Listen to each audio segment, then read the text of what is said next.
Hello, everyone. Welcome to the road trip. I think it's been a while since I've been here.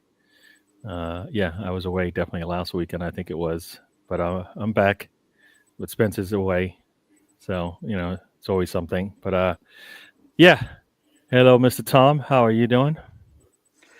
I'm not too bad, Gary. How are you doing, sir? Good, good, good. Good, good, good. And Mr. Sam from the Greenwoods of Norway. How are you doing? Pretty good, Gary. Good to be on with you guys always. Good to see you. Yeah. Yeah. It does look a little strange.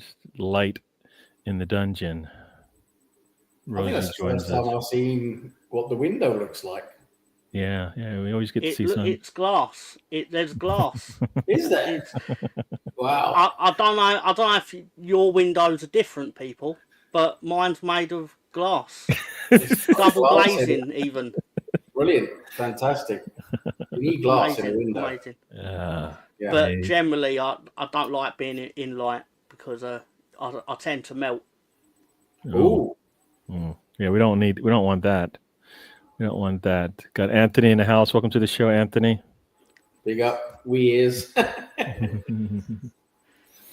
Cool. I can tell you something magical that happened yesterday. Uh oh. Go on. In the buffet, I Oh, went, "Can I have a steak?" And they went, "Yeah, come back in 3 minutes." So I did, and then I was handed 2 steaks. Ooh. very nice. Privileged. Very nice. Good stuff. 2 steaks. 2 steaks. Two steaks. Delicious. Wow. They were delicious as well. Cooked Brilliant. perfectly. Cooked absolute perfection. You're I was getting- like, keep it on that grill. By to perfection, you mean absolutely charcoal all the way through? The knife went through it like butter. No, it didn't. No, did you need to get a saw out for that The steak? knife went through it like butter. You are such a liar. Did. No, it's not true. That's not true. You know Everything I what said he is meant to true. say. What he meant to say was the chainsaw went through it like butter. The chainsaw, that's it, yeah. That makes more sense to me, anyways. The saw. Fair comment. Yeah. Good for me that they do provide me with a chainsaw to eat it. I bet they do. Do you have your own like chair there now with like a plaque on it or something? Sometimes I might I go, I'd like my usual seat, and then I get taken to the same place every week. It's not true. Sometimes go by the window. Gary insisted on a window seat in September. Yeah, no, the window seat was really nice. Yeah, I mean it was a rainy day, but so we didn't really get to view. But yeah. Well, get to view was the good. inside of the O2 Arena. Yeah, Nice. At least Nice, get to see lovely. the cinema. true. Yeah, we I'm a ears. wizard. Hmm. El Krusty Socko. Always good to have him here. Yeah, when Mr. Tom is when Mr. Tom is a name on every person that works there's mouth in terms of he is known. 2 steaks is what you get. You get some perks. You get some perks now, Tom, don't Yeah. you? Definitely get There some was perks. one time they just randomly brought over 3 steaks, and I thought, this isn't your policy. It created a new one. Felt like I was being tested. Yeah. I was like, "Are you serious?" They're like, yeah, the chef sent it over. I was like, "Well, tell the chef I'm going to fucking eat it. All of them." Yeah. I was just Lovely. watching a video on Lou Ferrigno, and I did not know Reworks had a deputy sheriff with all his working life. Lou Ferrigno. He was pretty good in King of Queens, wasn't he? As that neighbor or whatever he was. All I know is Hulk. So Yeah, he played the physical manifestation of the incredible. In hindsight, it's laughable. It did look terrible. I mean, but when you look back at it now, him just oh, coming. you know what? Back then, that was quality TV. I know, yeah. man. Then it was. I'm just saying, when you look back at it now, and you just see him like green paint and a wig. I mean, that's the crazy part. Like the we were right there in that technology age. Everything went from like analog to digital, like bang, bang, bang, bang, bang. So what people, people looked at the old time stuff and were like, that was amazing. And then we're like, yep, we got it. We called the end of that. And then we got I the was terrified of CGI him type as a stuff. child. Like, yeah. When I see him on TV as the Incredible Hulk, I would cry, apparently. I don't remember it, but my mum does tell me quite often. Seeing a green, angry man, I suppose, is not the best thing for a small child. I was small, even for a small child. I was terrified of him. I thought he was going to eat me or something. Terrified of him. I don't even deny it. It's totally believable that I would have been terrified of Lou Ferrigno only as the Incredible Hulk. As Lou Ferrigno, he's about as intimidating as Nat's pissed. I was scared of the Daleks. I remember when I was a tiny little kid. I remember whenever Doctor Who came on and I could see the Daleks were there, I would just run out of the room. No, those are the robots, right? Yeah, those exterminate. Those weird looking fucking. They look like a colander.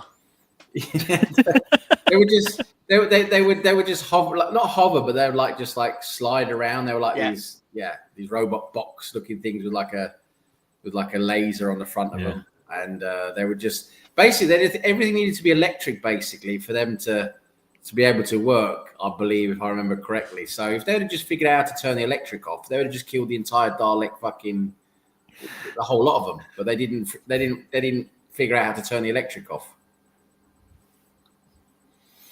Yeah. Rosie has a question. I've got an answer. Excuse me for 1 second. Hi, everybody! Hi, everybody. Dr. Leeds. How did it end? How did it end that game? I didn't see the final score. 1-1. Ah, boring. Yeah. Hey, you know what? Is what is. I know people probably expecting him to have a meltdown over Leeds not winning a game, but the fact of the matter, I said to Gary when I came in backstage, if you had told me before we played Sunderland, Sheffield United and West Brom all in the top 6, goes, how many points would you take from that? And they went, I'll offer you 7 points right now. I'd go, I'll shake your hand on it and take them. Fine. No, you've done well the last few games. Done really well. Did West Brom park the bus? No, quite the opposite. They actually took it to us, which I can't see even go they were time wasting, because they wasn't really. There was nothing they did that was especially egregious apart from score. Oh, interesting. Because normally when teams go to Ellen Road and try to play you, they normally get played off the park, don't they? They were parking the bus in moments where they really had to, because we were taking it to them in that second half. And the amount of chances we had where it was basically, this is definitely a goal, and then Carl Bartley put his big head in the way. And it's like, that's impressive, Carl Bartley. You're one of my favourite non-Leeds players. But at the same time, please stop fucking doing that. Yeah, stop messing around. Stop trying to actually play football and defend well. Bartley, stop doing your job well. Where have I heard that name before? Where wasn't he was in your youth team. That's what I was sure I heard him from as an Arsenal youth player. Yeah, I'm sure. Yeah, I recognise the name. He was in your youth team with Luke Ayling, if I remember correctly. Right. Yeah. I remember the name Bartley. We had him on loan in 2017. He was quite good, to be fair. He's one at the time. It was like, we will never be able to buy him on a permanent. Right. But But then, so we didn't, and he stayed at West Brom. But yeah, fair enough. He had a good game, to be fair to him. Yeah. I mean, credit. Just got to give them the opposition credit. They worked hard. They didn't try and steal a draw. They actually earned the draw. I think the draw was a fair result. I'm pretty sure I might feel differently about it tomorrow, having thought about it. But my instinctual reaction is, I don't think we did enough to win the game. Although we did hit the bar once or twice.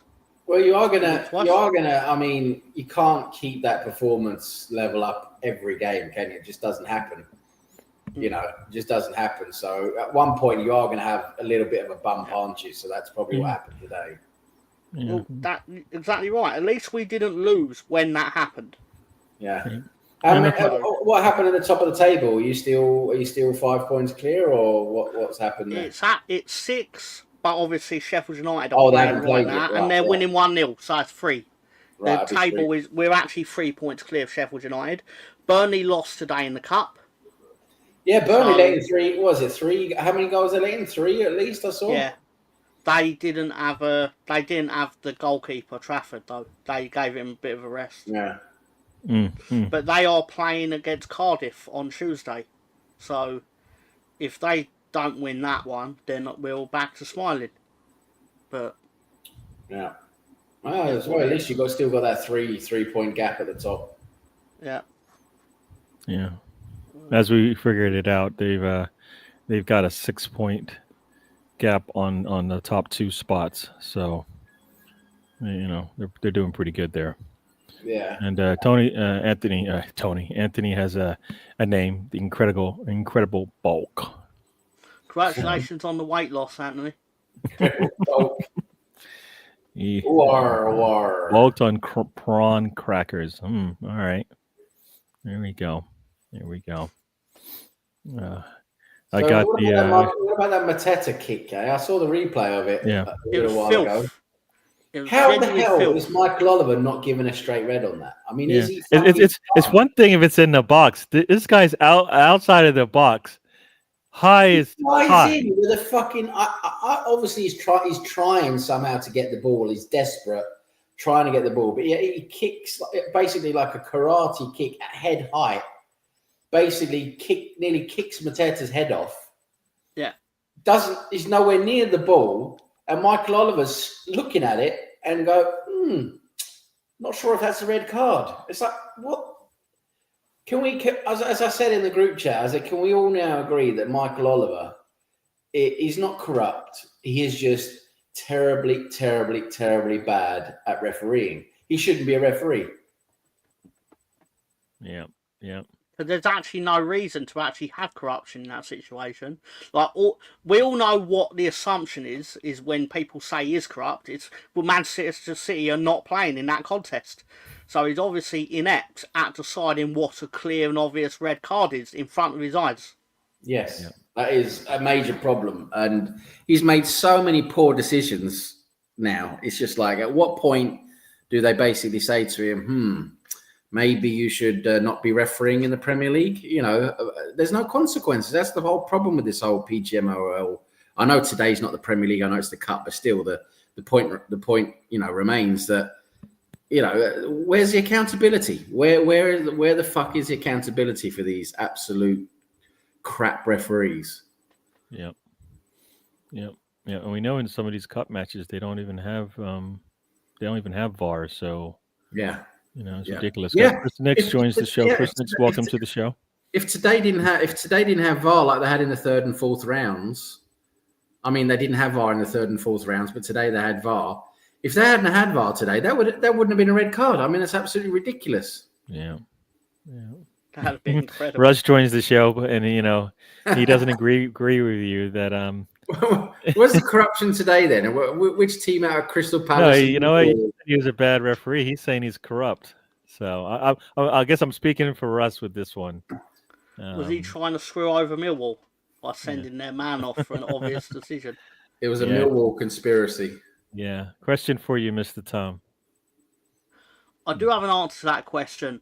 I am live tonight. I hope Gary doesn't mind me posting the advertisement that I may have made.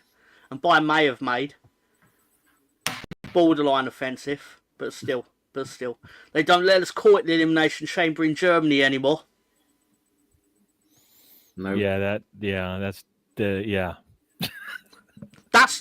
I've not made a Holocaust joke there. No, not by mentioning it. Yeah. No, you just brought it up. So you know what? So basically, you just said, if you didn't need a hint, I'll give you a hint anyways. Guys, is it too soon? Is it too soon to mention it? Week, nudge, week. Nudge, week. Oh man. It was. It's not what you think it is. Like but it's definitely not this. Oh, Mr. Tom, you're a funny man. I couldn't wait to make something like this. I mean, to be fair, if you don't mind, if I do remove that, it's actually like in the actual joke in The Simpsons is he's actually got barbed wire wrapped around the glove, to which he's told, "Yeah, we used to call that the stinger, but we can't use that anymore." I was like, I've got to find the actual thing they call it in Germany and put that over the barbed wire. Ironically, Germany and barbed wire. That's controversial. That is also controversial. They, I believe, they used a lot of it on a certain wall they had for a long time. They did. In Berlin. Yeah. All right, let's give us some quick score updates of the day for those who. Gary's like, let's move on. Let's move on. I thought Russ came up with a good name for it. They could call that in Germany. They could. Oh man. Here we go. Do you know this is true? Russ Morgan brings a great point up, right? Because WCW Wrestling in 1996 had a wrestler and they called him the Final Solution. Oh, bloody hell. And then they quickly changed the name. They went, no, next week they were like, oh, who's the Final Solution? This is obviously the Ultimate Solution. I was like, that don't make it much better. Jeez. I mean, Hogan still battered him, because of course he did. Yeah. Hogan always wins. Sorry. Oh, man, I was going to say we got Zanzi in the house. Welcome to the show. We got Zanzi. Yeah, the red card in Palace game. Yeah. He's the best English ref you got. I really can't. I don't know how that happened, to be honest. There must be some kind of, I don't know. How they can regard him as the best referee is just beyond all, What am I not seeing? Yeah. What is he seeing in football matches that I'm not? And what is he seeing that as the Football League going? He's on the EPL, PGO, whoever does this, basically going, you know what? Everyone else is wrong. He's just misunderstood. He's getting everything right. And Tom, I don't know what Tom's fucking watching, the Championship, probably. Yeah. But still, I actually thought the referee in today's game was quite good because he had this policy of basically no matter what you do to each other, my cards are staying in my pocket. And I was like, thank you very much, because we're going to do a lot. He lets you play. Definitely let you play. You know, I'm trying to change the subject, Chris Nix, but these guys, they don't like to get away from the pain in my eyes when they see it. They're like, yes, let's keep going. He's talking about the Holocaust. I am trying to move on. But I'm just making it clear. That's you keep what bringing up the stuff from. I don't want to talk about. Stop. Yeah, but I thought you thought we were saying change from referees. Stop talking. Whatever you're about to say, I know I'm not going to like it. That's true. That's almost certainly true. He's big in Germany, the old Hasselhoff.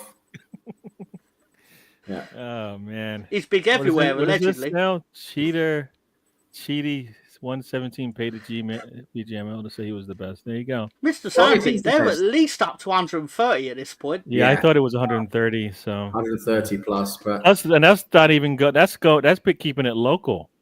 To go international, it seems like that number keeps going up, right? Because the Liga is not too happy with them. It goes up every time they pay the wage bill.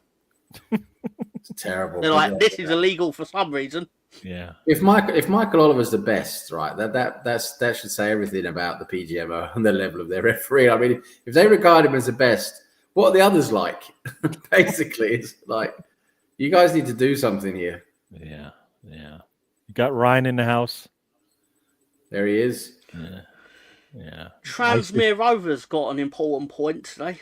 Oh, they did. Very nice. They're very nice. PGMOL, pitiful game manipulation, overtly lamentable. There you go. Basically, i.e., you crap. One way of putting it for sure. Absolutely. Right. Yeah. All right. So let's give the scores real quick. Yeah, the FA Cup. Crystal Palace 3-1 over Millwall. Preston 3-0 over Burnley. Ouch.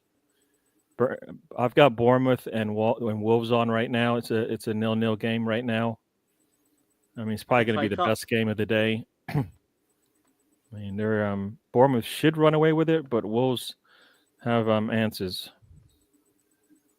Yeah.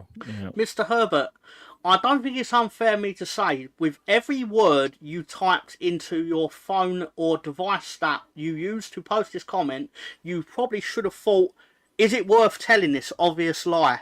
basically wrote lads, and he should have thought I probably shouldn't even continue with this lie. When I googled, I was like, why is he continuing with what is obviously going to be untrue? He's wrote Pedro Pascal. It's like, I feel trolled at this point. But then he's like, he is still probably. I know what I'm gonna say, but I probably shouldn't continue. But he still decided to continue with something that's obviously not true. Mm. There you go. He's not gonna get a reaction from me over it. There you go. We move on. Prick. That was subtle. Yeah. I saw there was controversy over Anthony's red card. I don't know if you guys saw that. I didn't see that. He basically went from behind. He basically tackled from behind. Easy yellow on a defender who got the ball off of him. Should have been an easy yellow, but they gave a red anyways. And then the league said, nah, it's not a red. I mean, I don't think is that reparations for his performances while at Manchester United? I don't know what. I know that's against the rules of football. Like, you cannot send players off for actually being shit at a different club. But maybe they should. Wish we could. That'd be great if we could do that. He's been really good for them. So yeah, no. I think that says a lot more about the standard of football in the Premier League and La Liga. If he looks good there, he looks good there. That's the crazy part, right? 80 mil player comes to Premier League, can't do anything, goes back home, and he's looking all right.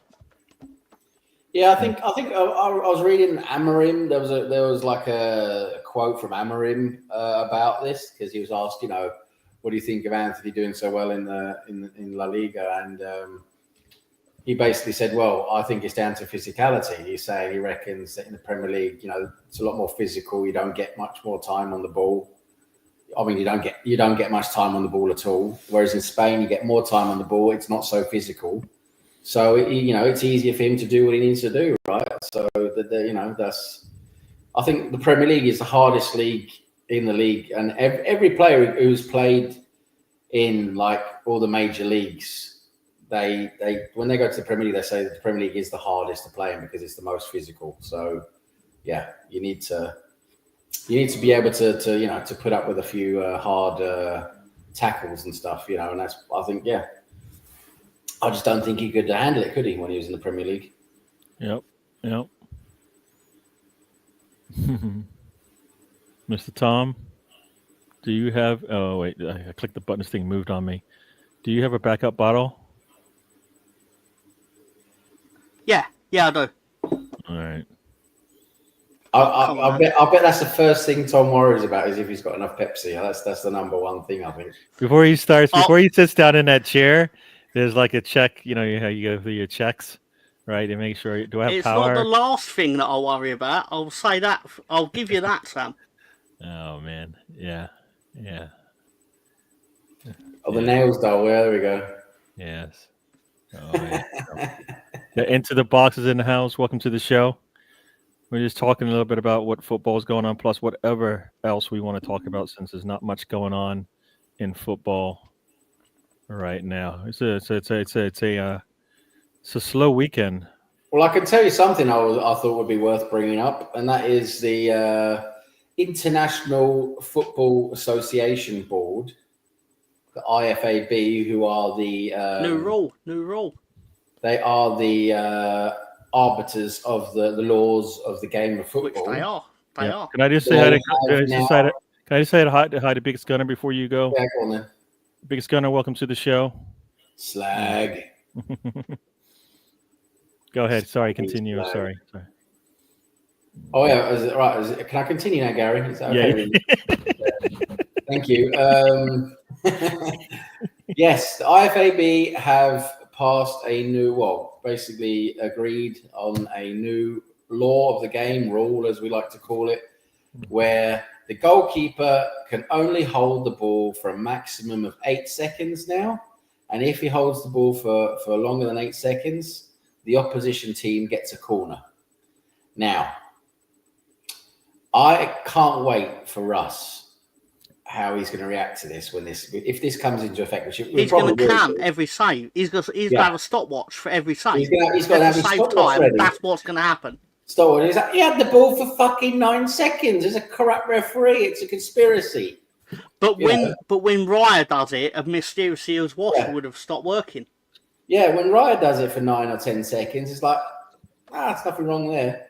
So listen, I can understand they want to try and, speed up the game. And yes, goalkeepers do very often take advantage of, keeping the ball for a long time to slow the game down, waste time.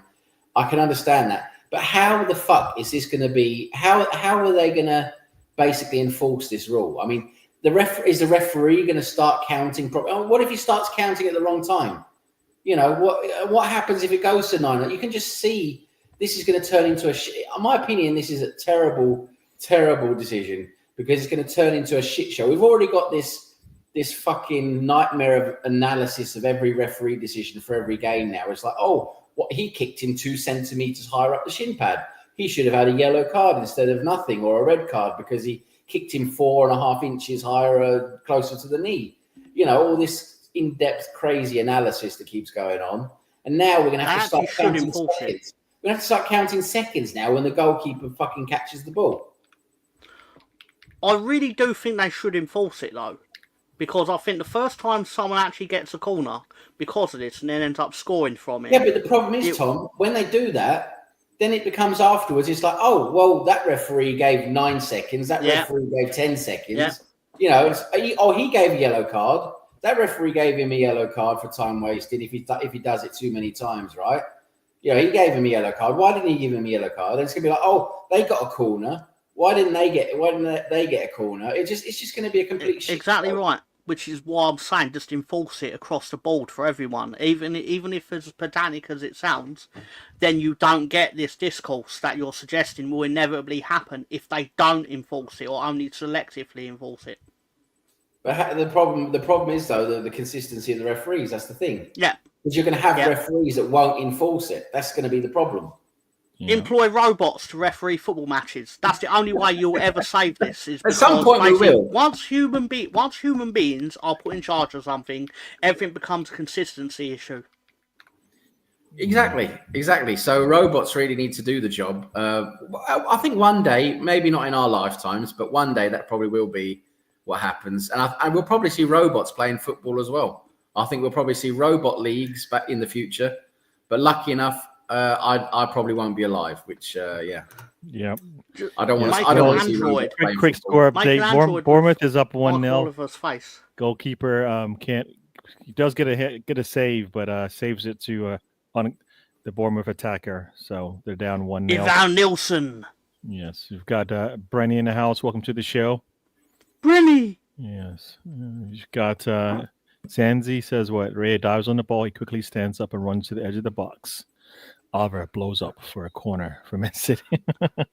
I'll save you from typing it, Anthony. Tom, I heard your phone going.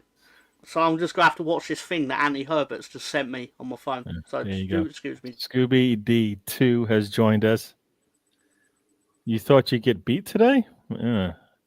I don't think Leeds is a team right now that people are actually going in thinking they can beat them. Get a point? Maybe. Beat? Come on, he's negative as fuck. Of course he thought we were going to lose today. You guys are doing well. But thanks, Scooby. You slag. Where what you done with what's her name? Was it Wilma? Slag. Where's Hello, Scooby. In all seriousness, where's Shaggy? Where's Wilma? What you done with them? Yes. Oh, here we go. Oh, this is mean. This is very mean. Russ, this is why, you know what?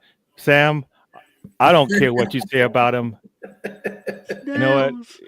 Russ, I'm sorry, dude. No. I don't know if I can disagree with it. Oh, you guys are terrible. You're terrible. You don't think women can play football now.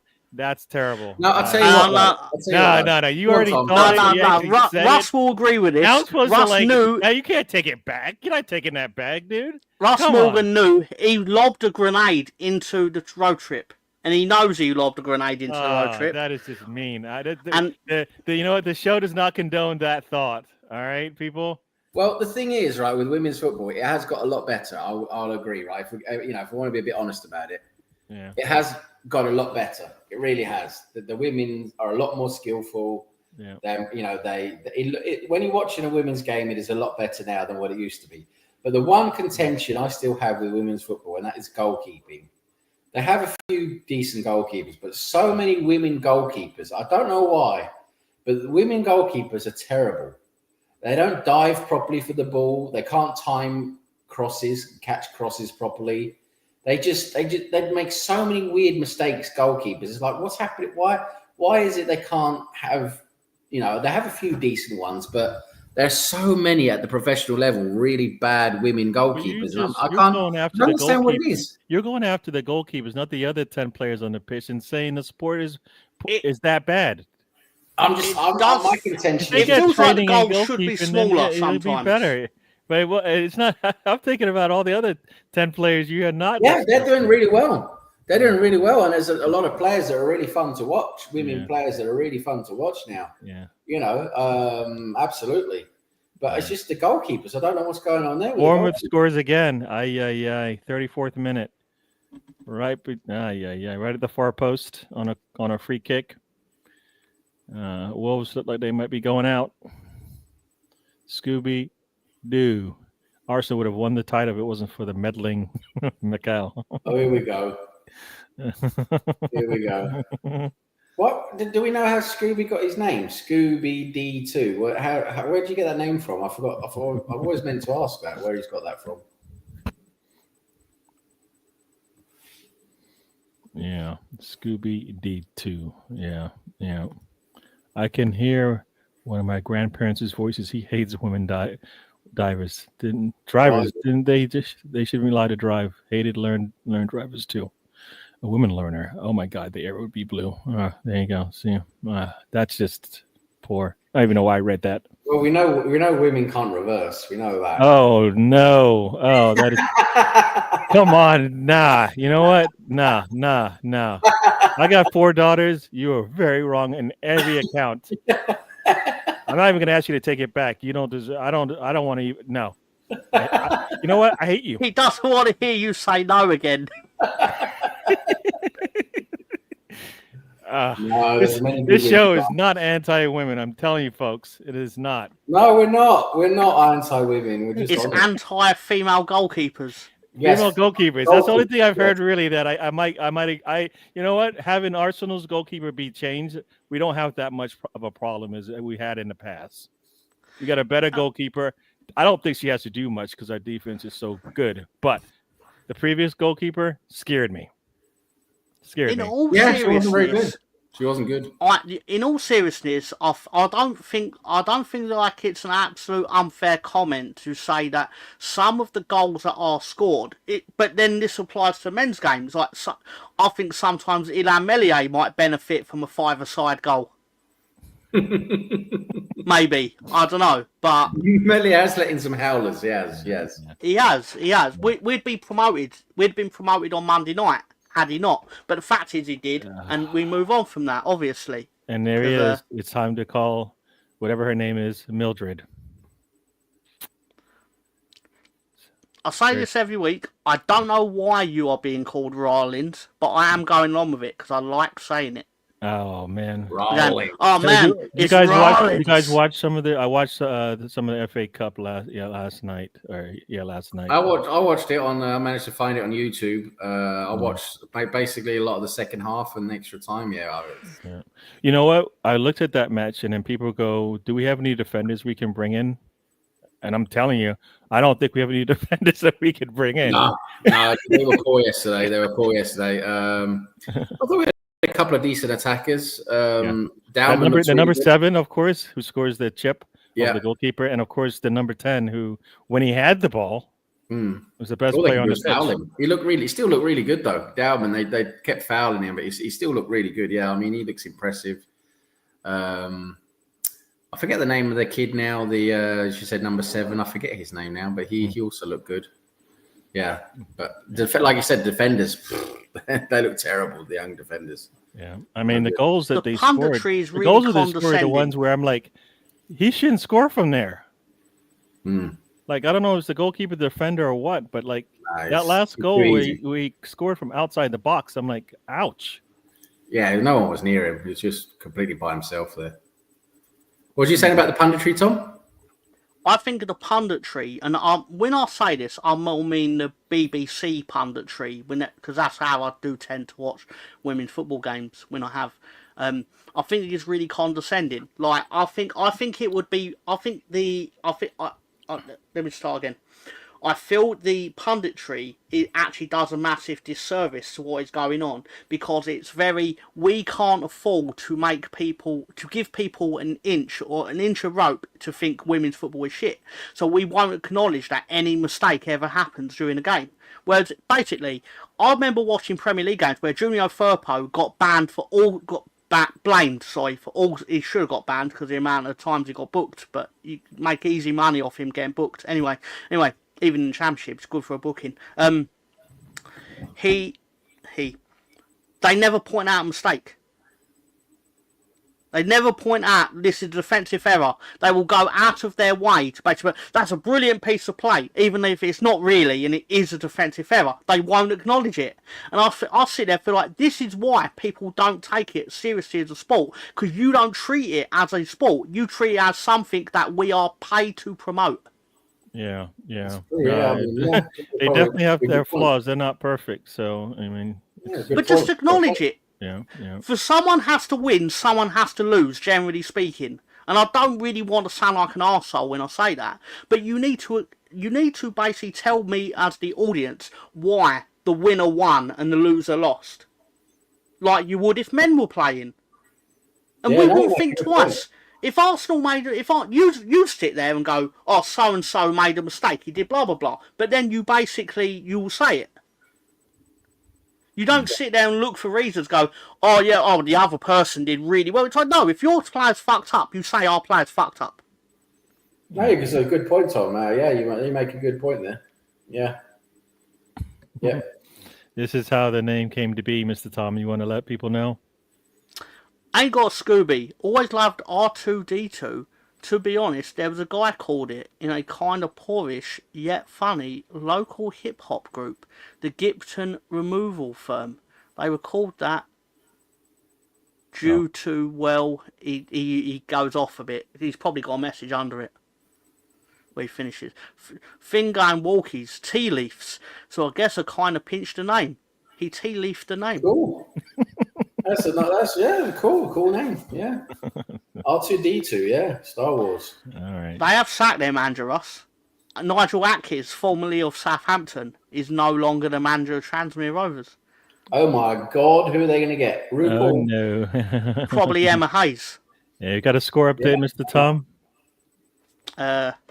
Unfortunately, yes. 41 minutes played.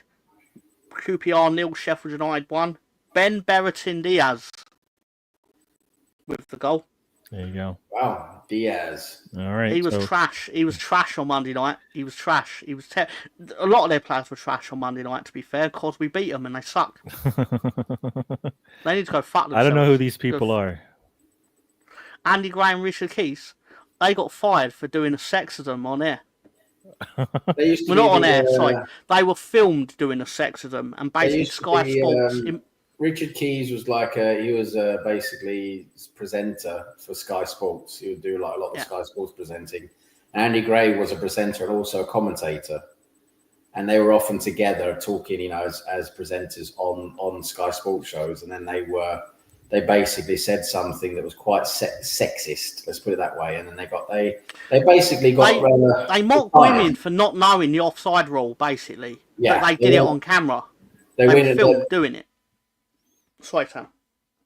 Yeah, there's something that happened with the women's game, and they were basically going on in them that they don't know the offside rule, and they've been pretty sexist. And then they basically got retired. They got asked to move on, so they moved on to well-paid jobs down in Qatar. There you go. Oof. Where they basically have the same opinions, and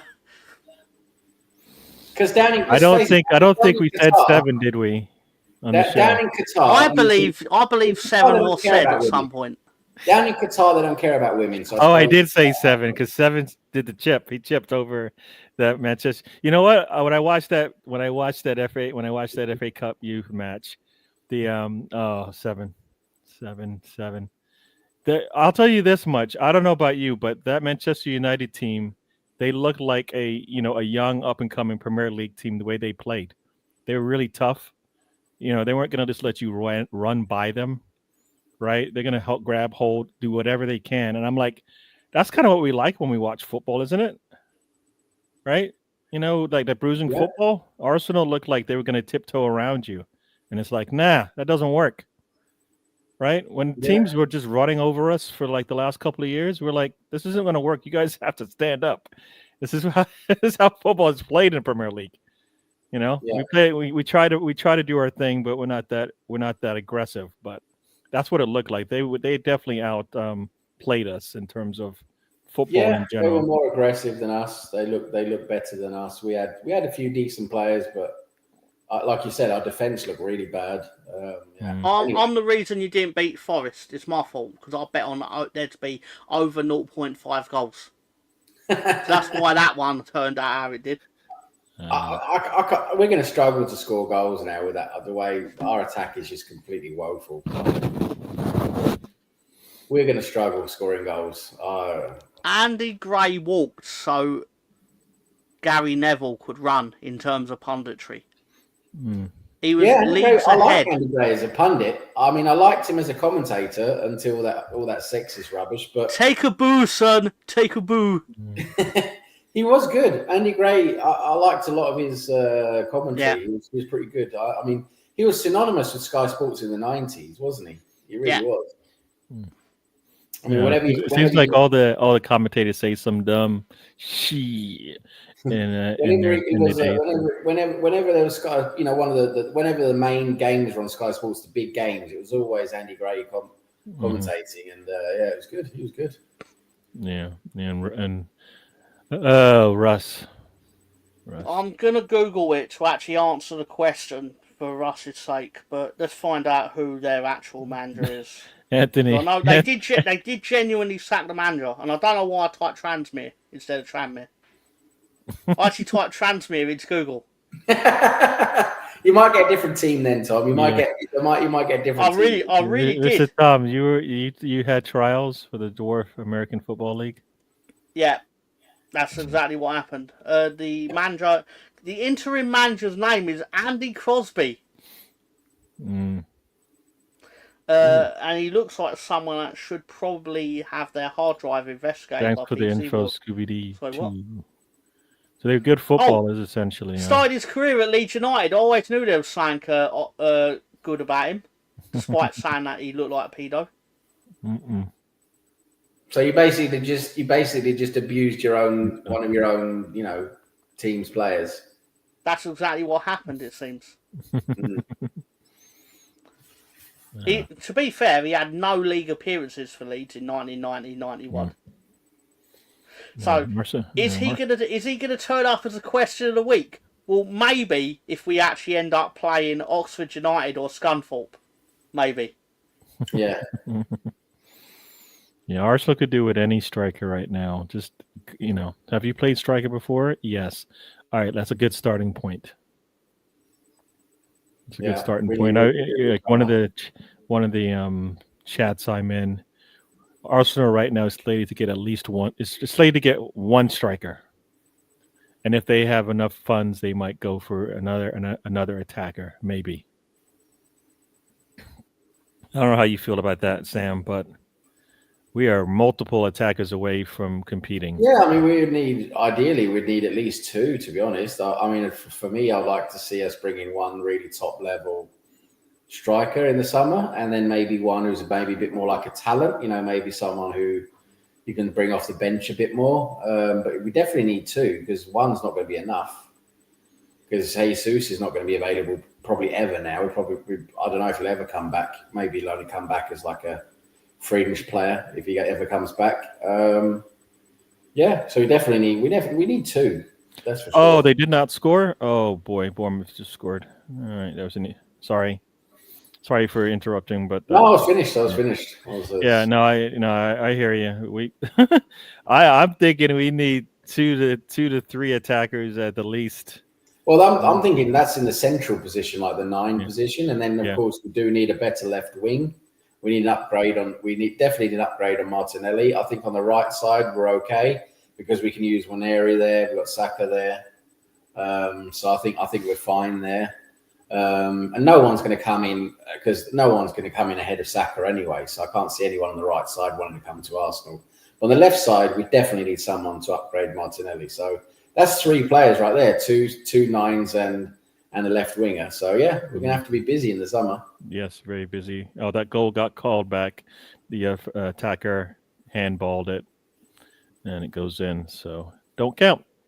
I like seeing small clubs like Bournemouth doing well. Bournemouth is still done really well. They've scored 2 goals, but they've had them both come back. So there you go. Well, Bournemouth have been punching well above their weight. Yeah, Bournemouth are definitely a team that don't need to go fuck themselves. Yeah, I don't know. So Bournemouth and Nottingham Forest to me look like similar teams. It's just no, absolutely not. Nottingham Forest openly cheated. Nottingham Forest openly cheated the financial fair play rules and got rewarded for it by virtue of not being Luton Town. All right. It was a bit dodgy what happened. Oh, Mr. Tom, what does Nottingham Forest get? They get told to go fuck themselves, Gary. That's what they get. But probably a Champions League place because breaking the rules in football just gets rewarded by. Remember, they just went and bought like 30 players. It's just crazy. They just went and bought like every player there was, basically across Europe that wasn't top level. Yeah, crazy stuff. And then Arsenal didn't try and beat them when they played them, and it would have really helped me if they did. Yeah, no, we haven't got anyone up front at the moment. I remember it. I remember it like it was yesterday, Sam. I remember it like it was yesterday. They went 1-0 up, and then you started passing the ball across the back like you were 4-0 up, and you were losing. And I was sitting there, Arsenal, there's a goal. Why don't you try and go fucking find it? But then you were like, nope, we're good. We're going to finish second anyway. We're good, Tom. Go fuck yourself, Tom. They told me. They told me to go fuck myself. They told me to go fashion a dildo out of wood and splinter myself with it. Yeah. Not even put any lacquer on it. Not even lacquer. They said, Tom, go fuck yourself. But watch Stephanie Vacker, probably. Anyway, what? Anyway, sorry. Sam, doing the human centipede. Sam, I've heard this from many people. I don't know what you feel as far as a formation change and not stick with what you got with nothing. We should definitely be changing our formation, adapting to what we have. But I think Arteta he worries too much about that being too much of a risk. He wants. How can having more defenders on the field being a risk for him? I'm talking about. You'd probably go with more across midfield. You'd probably go with one up front. Yeah. If you don't really have any strikers, any forwards that are really doing well, you probably go with one up front and 5 across midfield. And leave four in defence. Is that more secure though? Yeah, because you're more a secure midfield. That's what he likes though. Why would he not want to do that? The problem is, Gary, if we don't have anyone who's good up front, you're not going to put more players into attack. Right, you're not going to have 3 across. We shouldn't be playing with 3 across the front line when all 3 of them are crap.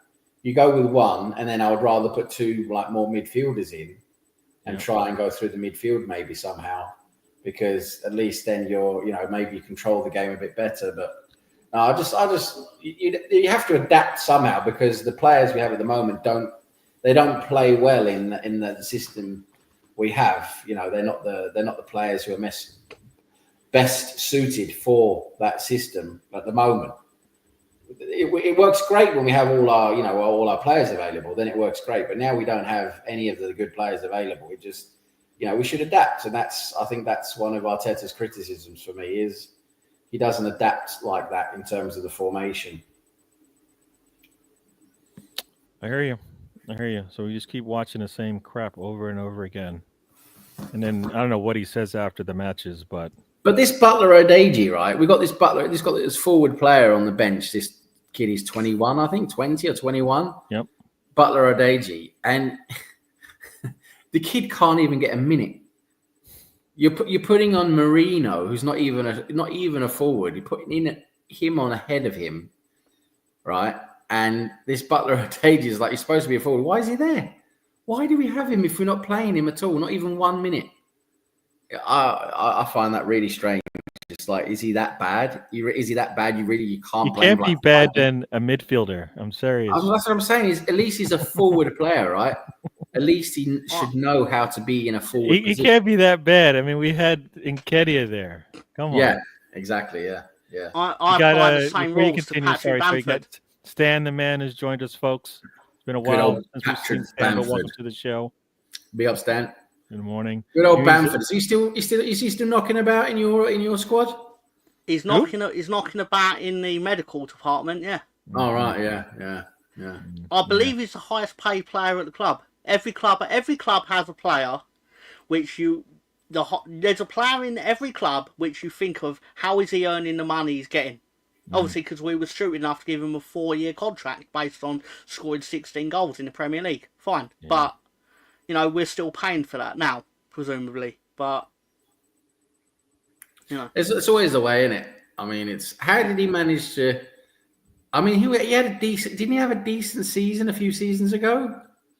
Yeah, he scored 16 goals in the year we got promoted. He scored 16 league goals in the Championship, and then he matched it in the Premier League. But the underlying thing is that he's the penalty taker, so of course he was likely to match it. Yeah, but he had a decent season. That season, he did. When he kept Nketiah out of the team, when you had him on loan and he kept Nketiah out of the team, he had a decent season, and that's probably when he's managed to get himself a nice contract. After that, he's a player where basically, as soon as you put a thing in front of him to go, you're going to lose your place to Eddie Nketiah. Eddie Nketiah, off the top of my head, it would be Rodrigo, and it would have been Joel Perreault. And then Patrick Bamford goes, "Oh, I might lose my cushy new gig. I better start playing." Well, and then he wins his place back. This sounds like I'm mocking him. I massively respect him for consistently managing to earn his way back into the team and keep out the other people we've paid arguably even more money for to keep him out of the team, and he ends up winning. He ain't at the moment because he's injured, but still, very impressive. But he managed to get himself a nice big contract, though, didn't he? Well, decent contract. Oh, of course he did. As soon as he got his England cap, he then had the cachet to then turn and go, doesn't care that he was against Andorra for 45 minutes. Give me I'm an international footballer contract. That was under 21s, was it? Nope, 14. He's got one cap for England. I missed that. Did he actually? I fucking missed that. He actually got to play for England. Patrick Bamford is an England international. Oh, Jesus Christ! That's the levels. That's the levels of English football, folks. It happened. It's there. Like, I've not made it up. He actually played on his birthday. He played for England on his birthday. Oh, his birthday present then. It's a fucking birthday present, wasn't it? But I believe he doesn't actually have the England shirt because I believe he sent it to Marcelo Bielsa. Oh, wow. Based on the fact that he's only got that because of that man. Wow. Yeah, this is probably why we don't see much of Butler. 25 games, not a goal scored, Division 2. Yeah, that's why. So why? This is the thing. So why? Surely there's someone in that, that you want to call it the reserve squad or whatever, the younger squad. Surely there's someone there who can, be ahead of him, who can actually maybe get a few minutes. Surely. Yeah. I mean, if that's the level, surely you've got to have someone better than that. True. I mean, I don't know. I assume that, like I said, that number 7 from the U18s, he could probably do a better job. Because when's the last time we've seen one of our strikers chip a goalkeeper like that from well outside the goal? True. Did he have 55 million, Anthony, or did you just read that he had 55 million? What's this? Because reading it in an article doesn't actually mean that Arteta had 55 million. That is a good point, Tom. I don't think anybody really knows, and I think we did. I think the Kroenke said no. The Kroenke said we're not getting anyone in January. That's what I think happened. Yeah. I mean, I don't know what did or didn't happen. I'm just suggesting it's not necessarily definitely true. No one knows what really happened. There's always these rumors and that, and people believe them. But at the end of the day, I think I think Arteta wanted a player so badly because he basically said it in any way he could diplomatically through press conferences and everything. He wanted to bring in players in January. So I think if we would be given money to do that, we would have done that. I think that's what's happened. I think Kroenke has said, no, we're waiting for the summer due to some kind of stupid cash flow issue or something like that. They wanted to wait till the summer. And yeah. I find it very difficult to believe that a team that are currently second in the English Premier League cannot get a striker if they actually wanted one and actually tried to get one. You're with everybody else who's going. What? It's not like you didn't lose one. It's not like you didn't lose one attacker. You lost two attackers before you had an opportunity before the window opens, right? Didn't you actually lose a player during the? Then in January we lost another player. Break? We lost Kai Havertz in January. Didn't you lose one in Dubai? You lost, yeah. That was Kai Havertz. He doesn't come back from Dubai. Kai Havertz just after the window closed. Yeah. Yeah. No. We lost Martinelli after the window closed. That was it. Martinelli after the window. That was it. We lost. We lost Kai Havertz in the window. We lost Havertz during the window, and then just after the window closed, we lost Martinelli. That was it. Yeah. That's just unfortunate luck. Yeah, but like you lost Saka and Jesus before the window. You can't tell me you don't need to replace them. We already had too few players. Everybody, even Arteta was saying we could do with some more players, basically. And I think the Kroenkes have just said no, it's not happening. I think we could have got someone if we had wanted to. I believe you could, but the thing that actually low-key makes it difficult for you to get players, and I know this will not make sense, is who's going to want to join a club knowing that they're only useful until Saka is fit? It's why Leicester, in my opinion, why Leicester are in the situation they're in, because Jamie Vardy has been so successful for them that players do not want to go there because they know they're probably not going to play at a certain point. Because if Jamie Vardy's fit, he plays. But I understand where you're coming from there, Tom, and you make a valid point. But the thing is, Saka he plays out right, and we I get that. I know it's not like for like in my comparison. Yeah, but I think it's not like we don't put crosses in. We put crosses in. So if you're watching the way we play, if you're a striker, the ball's gonna come to you. That's where the ball's going.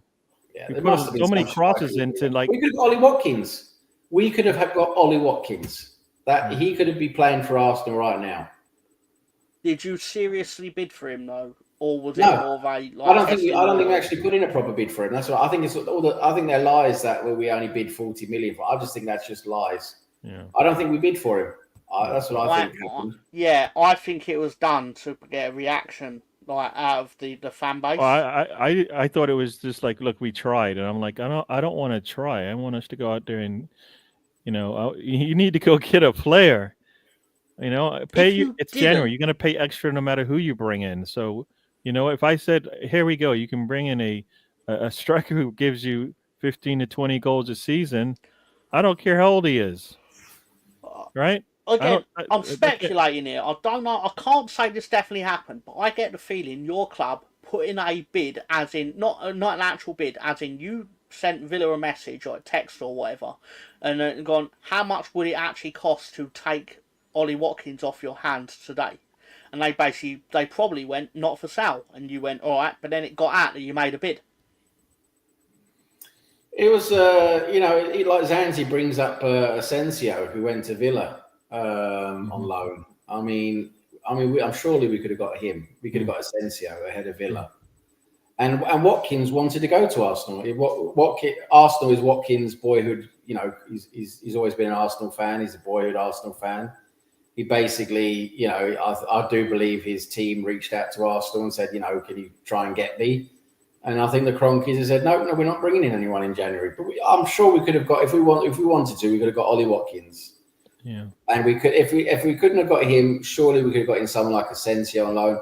And as Russ points out in his comment, which is completely correct, with all the scouts, contacts, and data available at Arsenal, apparently there's no striker available in world football. And so you have to look logically at this. It's like, the logic for me is, there must be a player somewhere you can get who can come in, if not on a more permanent basis, at least someone on a loan.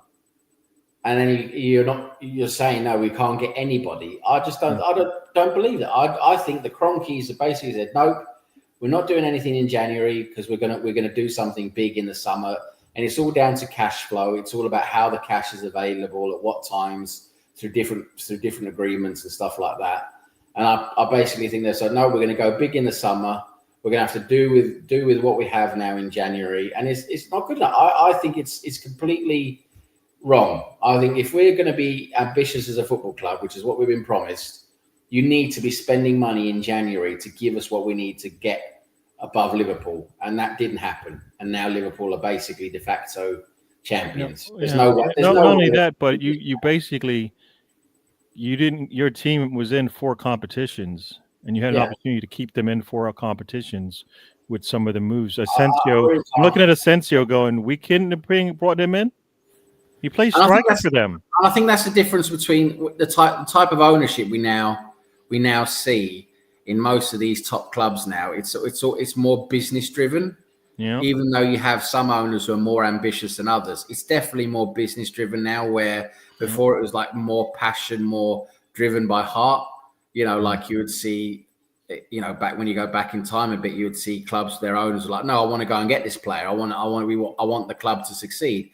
I want to go and do this. I want to go and do that, because, you take the money and you go, I want this club to succeed. They'd put more of their heart and passion into it. Whereas now the owners, especially like ours, it's just a business now. It's just like, no, we have to wait. You know what? I hear you. It's going to be better than their liquid cash flow, all of this, blah, blah, blah. I hear you.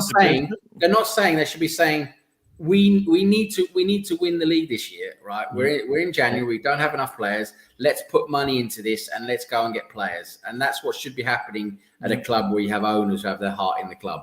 Yeah, no, I hear you with the business, talk, and I'm like, it's not good business when you have your best attacker out of the game for like months. No. Before that, you had your best creative player out for months. Then you finally get healthy, and it works for like a week. I think we had everybody available for about a week. The next game, Jesus goes down, and you're like, that's not for business. This isn't good. Not having a striker in January, not good for business. You know why? Because you knock yourself out of 2 tournaments in that span of time when you could have brought somebody in. If that was Watkins, he would have helped you beat United. I have no doubt that he would have gave you a better chance to beat United in a match if he had an opportunity to play, which he probably didn't. But you know what I mean? But you needed something. You needed something. If you brought in Asensio, he would have been able to play in those games, right? Because he wouldn't have been cup tied or anything. So for me, if it's about the business, you're doing everything against the business when you do what you did. All right. The business says, I got to keep winning to maintain some money. All right. Finishing second by 15 points looks all right on the books, but it's not good monetarily. No, you're right. I think that's where we have to question. Yeah, that's where I think we have to actually question the the ambition of the Kroenkes. Because they have put money in previously. They have given us all this money to build the squad we've done now. But now, when push comes to shove, we're actually at the point now where we actually do need to invest more to actually get us into ahead of Liverpool. And they haven't gone in and put that investment now in January. I think we have to question that. I do think we rightfully have to question that. It's not good enough. True. True.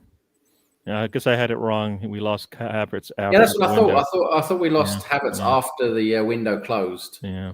And that was just. You know what that was? That was the football god saying, "Don't get a striker. Yeah. We don't care. bang, bang, you lose 2 of your attackers in about a week or so. Yeah, just like not not good. You should heed the warnings you were given. Jesus and Saka are out. Heed the warnings. Heed the warnings. And what is this? What's the next subject on slags? It'll probably be the same as last week. We will at some point be returning to like a top 5 topic or one of the actors. I thought we'll be looking at like maybe Tom Hanks or something like that soon. But for now, we're just going to keep talking about different movies and TV series to watch at the moment. But thanks for bringing it up. Cool. Slags in the Dark on Thursday, 8 p.m. Check it out, folks. Yeah. So Villa offered Watkins at a point where Saudi club hadn't pivoted to Duran. No way Villa were going to sell both. That's why when the news came out for me about Watkins, no way were they going to let both of their attackers. But then they ended up with they ended up with Duran. They'd already got Marlin, and then they ended up with Duran and Asensio. So they could have sold Watkins. They could have sold him, but we didn't. And Watkins has shown that he can play the position, right? He starts for them up top. So. He's not top notch, but he's a good striker. I think Watkins could definitely have helped us in the situation we're in now, for sure. Yeah. As Stan says, and we've been saying, 22 years old, never played for the first team. Why is he still at the club? I mean, at 22 years old, a player is supposed to be finding his feet somewhere else, right?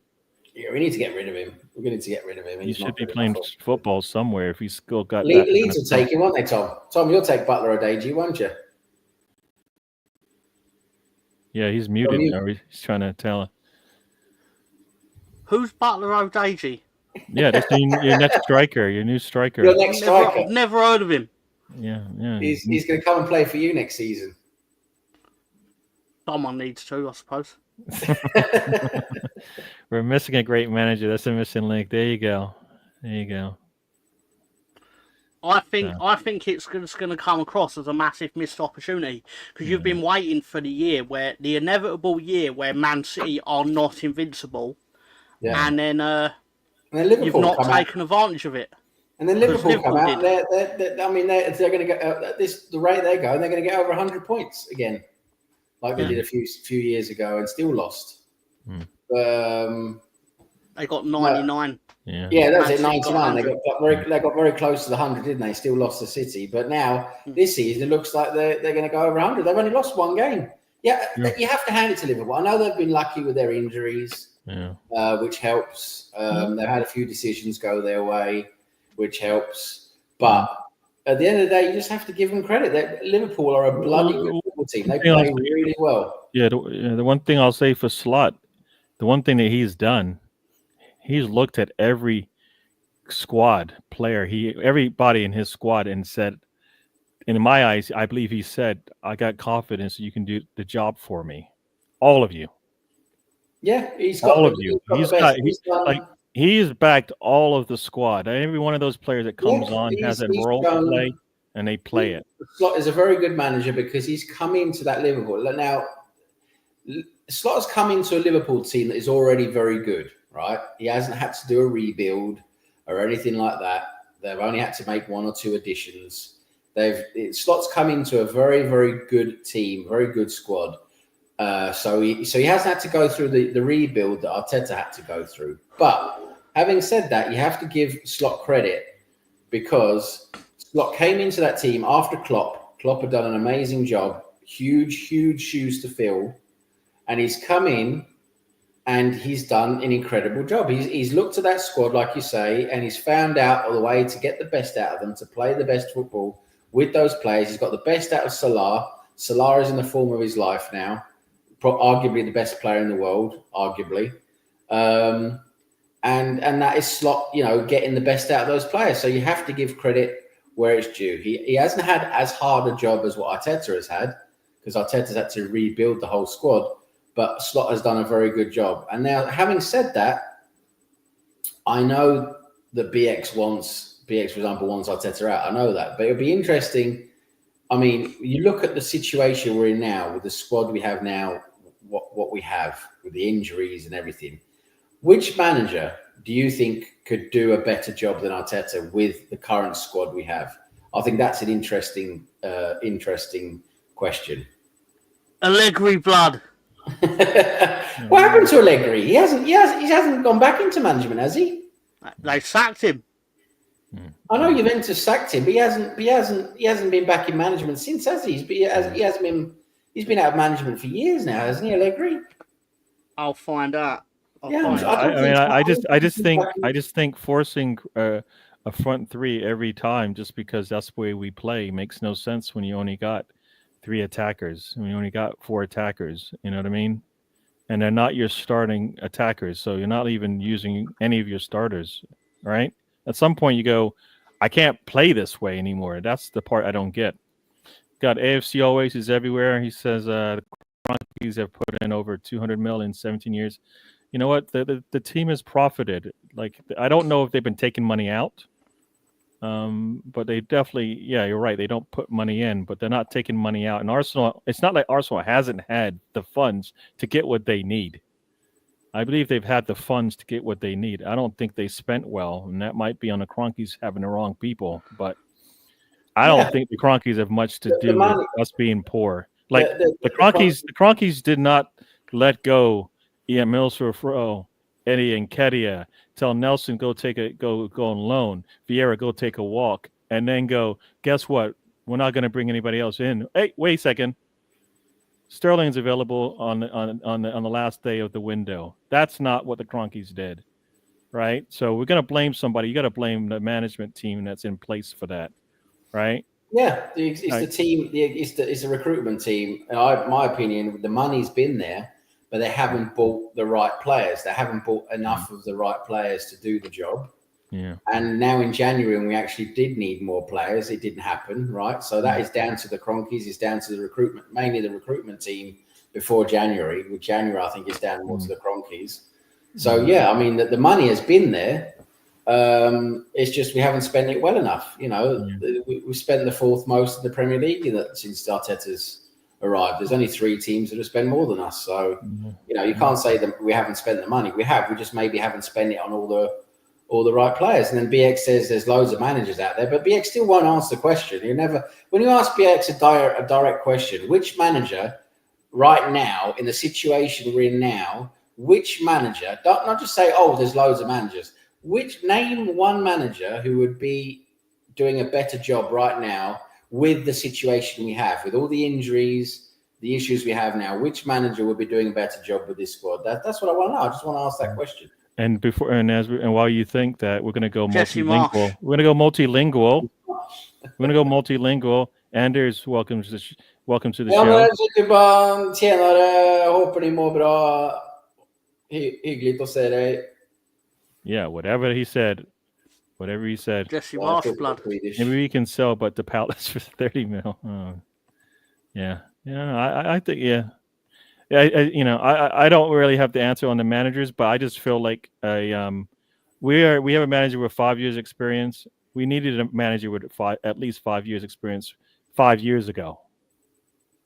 That's, you know what I mean? We needed a manager with experience at least 5 years ago. When we first got him, we should have. I was one of the first people that said, "Why are we hiring a manager who has no experience?" You know, we're too big a club to do that. And I was against Arteta at the beginning, but Arteta, I think, has shown that he is a good manager. Whether he's, up to the job or not now, we'll have to see. But he has done a good job. He's got us from 8th up to 2nd. We've been challenging for the title. So I don't think you can say he's done a bad job. But I was very surprised when we hired him. I agree. I wouldn't have got Arteta. He wasn't my choice for Arsenal back at the time. It's we just have to see how it ends up going. I think next season is going to be make or break for Arteta. I think Arteta gets next season. I think we're going to spend some money in the summer. I think he gets next season, and that's going to be make or break for him, because I think next season he's going to have his neck on the line. I think Arteta, in my opinion. Yeah, I mean, there's no every season since he's been here has been a learning. He's had to learn something new. I believe like this season has been about injuries, adversity, and all that kind of stuff that's come up in the season as far as red cards and whatnot. But dealing with injuries and all of that and managing that, which I don't think he's done well, but they're all things that a young manager has to figure out. As Director John says, is this the all we all look? What is wrong with you, John? You're supposed to be at least. Come on, dude. This is my show. Come on, dude. Be nice to me. Come on. Come on over here to talk about. I see BX mention Mancini, the Mancini guy who got sacked from Italy. Couldn't get Italy qualified for the World Cup. That one lost to Macedonia, didn't he? Lost to Macedonia. That Mancini, and who also at Man City had basically every top player in the world. He had a very didn't have Junior Firpo. Didn't have Junior Firpo. That's true, Tom. That was the missing piece of the puzzle, was Junior Firpo. But they had won the quadruple with Firpo. Mancini had the best squad in the Premier League, and I do think Mancini is a good manager. Do I think he's better than Arteta? In my opinion, probably not. There we go. Good old Firpo. Look at him with his sexy moustache. What a sexy Dominican that Majestic. is. Yeah, Russ says if we didn't have any injuries, we'd be neck and neck with Poole, and that's definitely true. I believe. I mean, I think we'd still be struggling to score, which is what we were doing all season, but I don't know. Yeah, the Mancini. I'm just following up BX there. Yes, he won the Euros with the best Italian team in a generation. So you had that, and then when those older players had to move on, they weren't good enough. The Italian team he then had, he didn't manage to qualify for the World Cup. So and he got sacked from them, and then yes, he won in the Serie A, which is not as good a league as we know as a Premier League, and he won with Man City with the best squad in the league. I mean, it was like what Pep Guardiola's been doing at Man City with the best squad. Pep's a ball fraud, and this season proves it. So, Man City, I said Man City, they are shitty. But in terms of Mancini, he is a good manager. He is a good manager. Is he better than Arteta? Not in my opinion. I don't think he's better than Arteta. There you go. 4-2-3-1 is the best formation we should play. There you go. Yeah, exactly. That type of formation. Every club plays. You got that. You just have one person up front, really, and then you try and play with more midfielders, not like a front three like we play at the moment. Rosie. Front three with we got no scouts. Edu sacked them all. No, don't know about that. Why is it on a Saturday? Why is it on a Saturday, Gary? You are so slow at getting through these comments. Yeah, you know why? Because if I try to interrupt you, guys get pissed off. When I put a comment in on Monday night, you speed through it like you're on a fucking bet or something. It's incredible. It's incredible. On a Monday night, I'll put a comment in the thing, and you'll fucking go, let's go through, let's fucking speed through them at 100 miles an hour. It's like, Tom's not got a voice on my Monday night or whatever, and I'm going to fucking make sure I'm going to say stupid shit. But still, point is, on Saturday, he's like, I'm going to leave this comment up for 5 minutes, and then we'll go to the next one, which will also be left up 5 minutes. For Monday night, Tom, you get 0.2 seconds, motherfucker. Sorry, I'm not doing anything. It's not like I don't hate you, Mr. Tom. That surprises me because everyone does. I'm joking. I'm joking. Let's be clear. I'm joking. Well, I just feel like Arsenal should have that talk if Arteta is the one, and it's not necessarily can he do a better job if we give him all the resources. It's is he better long term for Arsenal if he gets because he needs more. We know this. Even the season started out like he needs more. So for me, is John. Yeah. I think Arteta should go. Says Scooby D too. I think right now, if the likes of Saka went, you wouldn't really say they weren't loyal in honesty. It's time for them to go.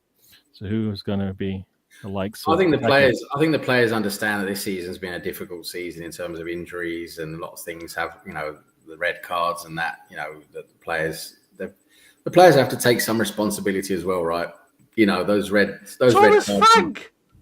Those red cards are on the players, right? So the players have to take some responsibility, and also we've had some injuries, which, you could say we should maybe have, rotated more, etc., etc. But injuries happen. Injuries part of football. You know, you're either lucky with them or you're not. You know, Liverpool are lucky this season. A couple of seasons ago, they weren't lucky. They had, you know, many injuries, and then they didn't do very well. So it's you got to be a bit lucky as well with the injuries, right? And then of course you have to get the best out of the players. Exactly, you do. So that, you know, I do think the players realise this. I think next season's going to be the key season. I think there's next season if because then Arteta's had all the experience now. I don't think there's any more excuses now after this season. And yeah, I think next season's going to be make or break for him. I think the players will stay for next season, and then, but if we don't do anything next season, then yeah, we're going to see the likes of Saliba. I don't think Saka will go. I feel that Saka is very loyal to Arsenal, being an Arsenal boy. I think he's an Arsenal boy, but yeah, we could probably lose the likes of Saliba, Gabriel. We could, you know, maybe like Declan Rice moves on or something like that. You know, these things could happen, right? So yeah, we need to be careful of that. But Thomas Frank did Thomas Frank, Mr. really? Herbert. No, I'll give Mr. Herbert his due. He said Eddie Howe, Thomas Frank. But I took that to mean that if Thomas Frank was actually your club's manager and basically didn't win any of the first 4 games, he would be the first one to sit there and go, "Oh, Frank out." Well, first of all, I don't think Thomas Frank could. Kuna with his strike from well outside the box. Sorry, I didn't. I don't think Thomas Frank could do the job that Arteta's doing. What the fuck has Eddie Howe done, Anthony? Tell me, Anthony, what has Eddie Howe done? He's got all that money that he's had. Well, they've given him not as much money as we all thought he would, but he's had some money. He's got good players. What has he done? What's Eddie Howe done? What's he done? I know, yeah, okay, he beat us, a decimated Arsenal squad in the Carabao semi. Yes, okay, but what's he done? What's Eddie Howe done?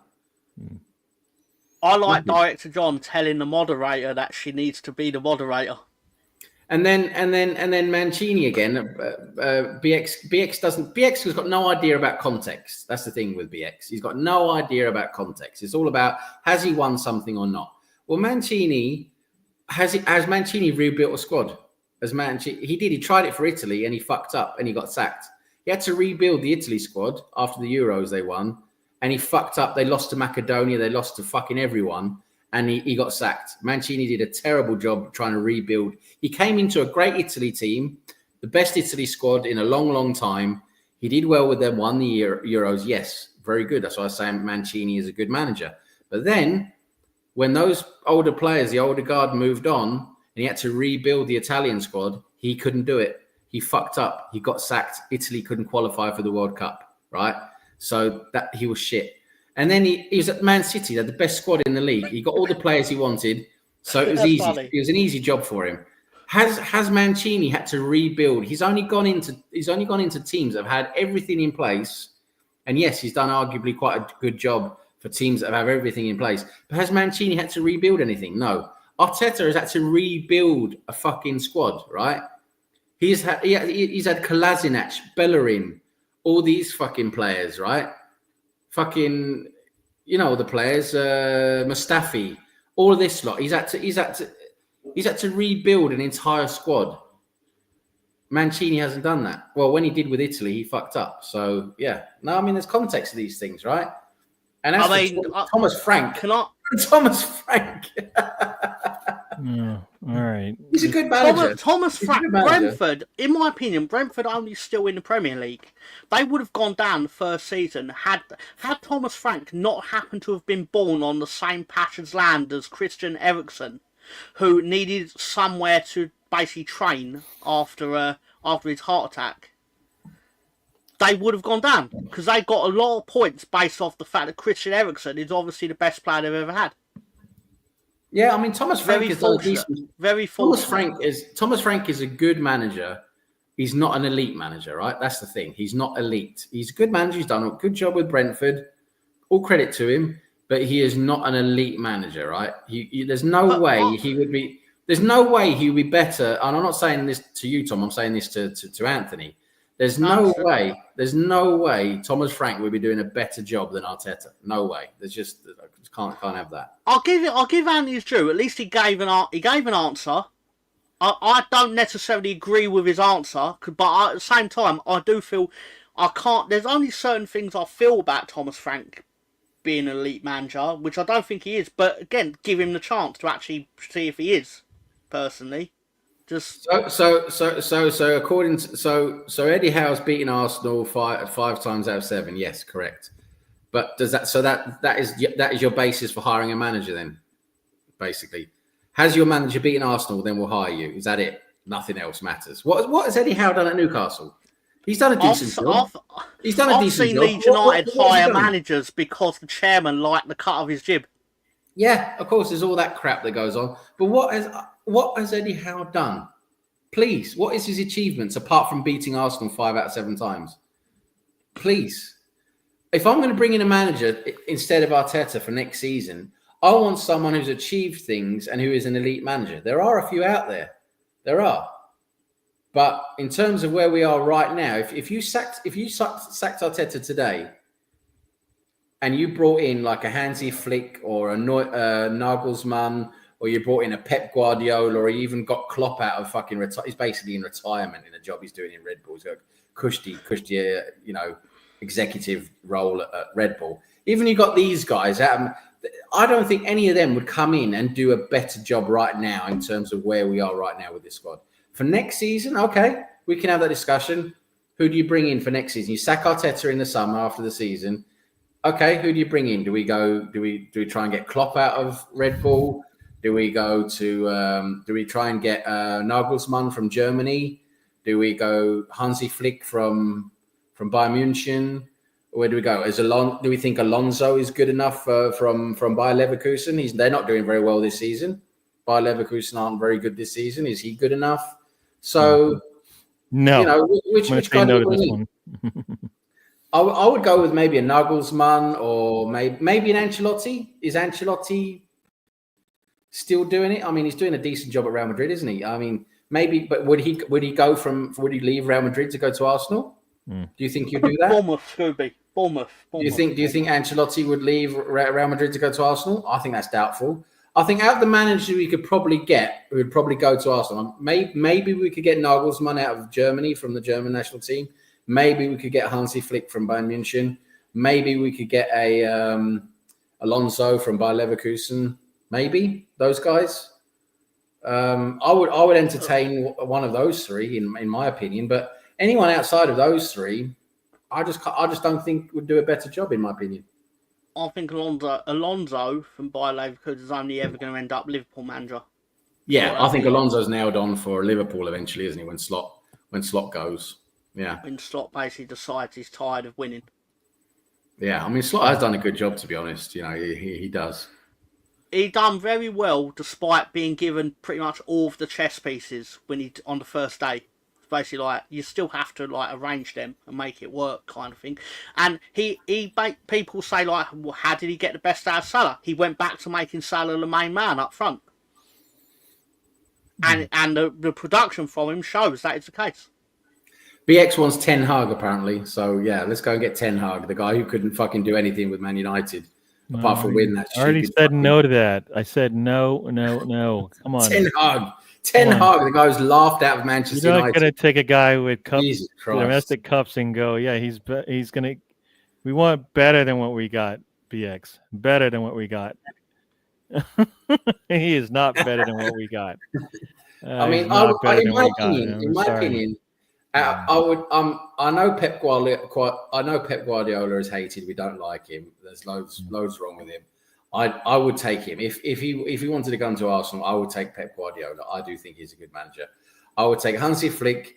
I would take Nagelsmann. I would probably take Alonso as well. I'd probably give him a chance. In terms of other managers outside of those four, maybe you look at Ancelotti, or maybe include Ancelotti. But I haven't included Guardiola and Ancelotti because I don't think they're realistic. I don't think Guardiola would come to Arsenal. I don't think Ancelotti would come to Arsenal. So really, we're talking 3-4 managers. Yeah, they're the only ones I'd really. No Thomas Frank, no Ten Hag, no fucking Eddie Howe. None of those guys are good enough, right? That's my opinion. Yeah.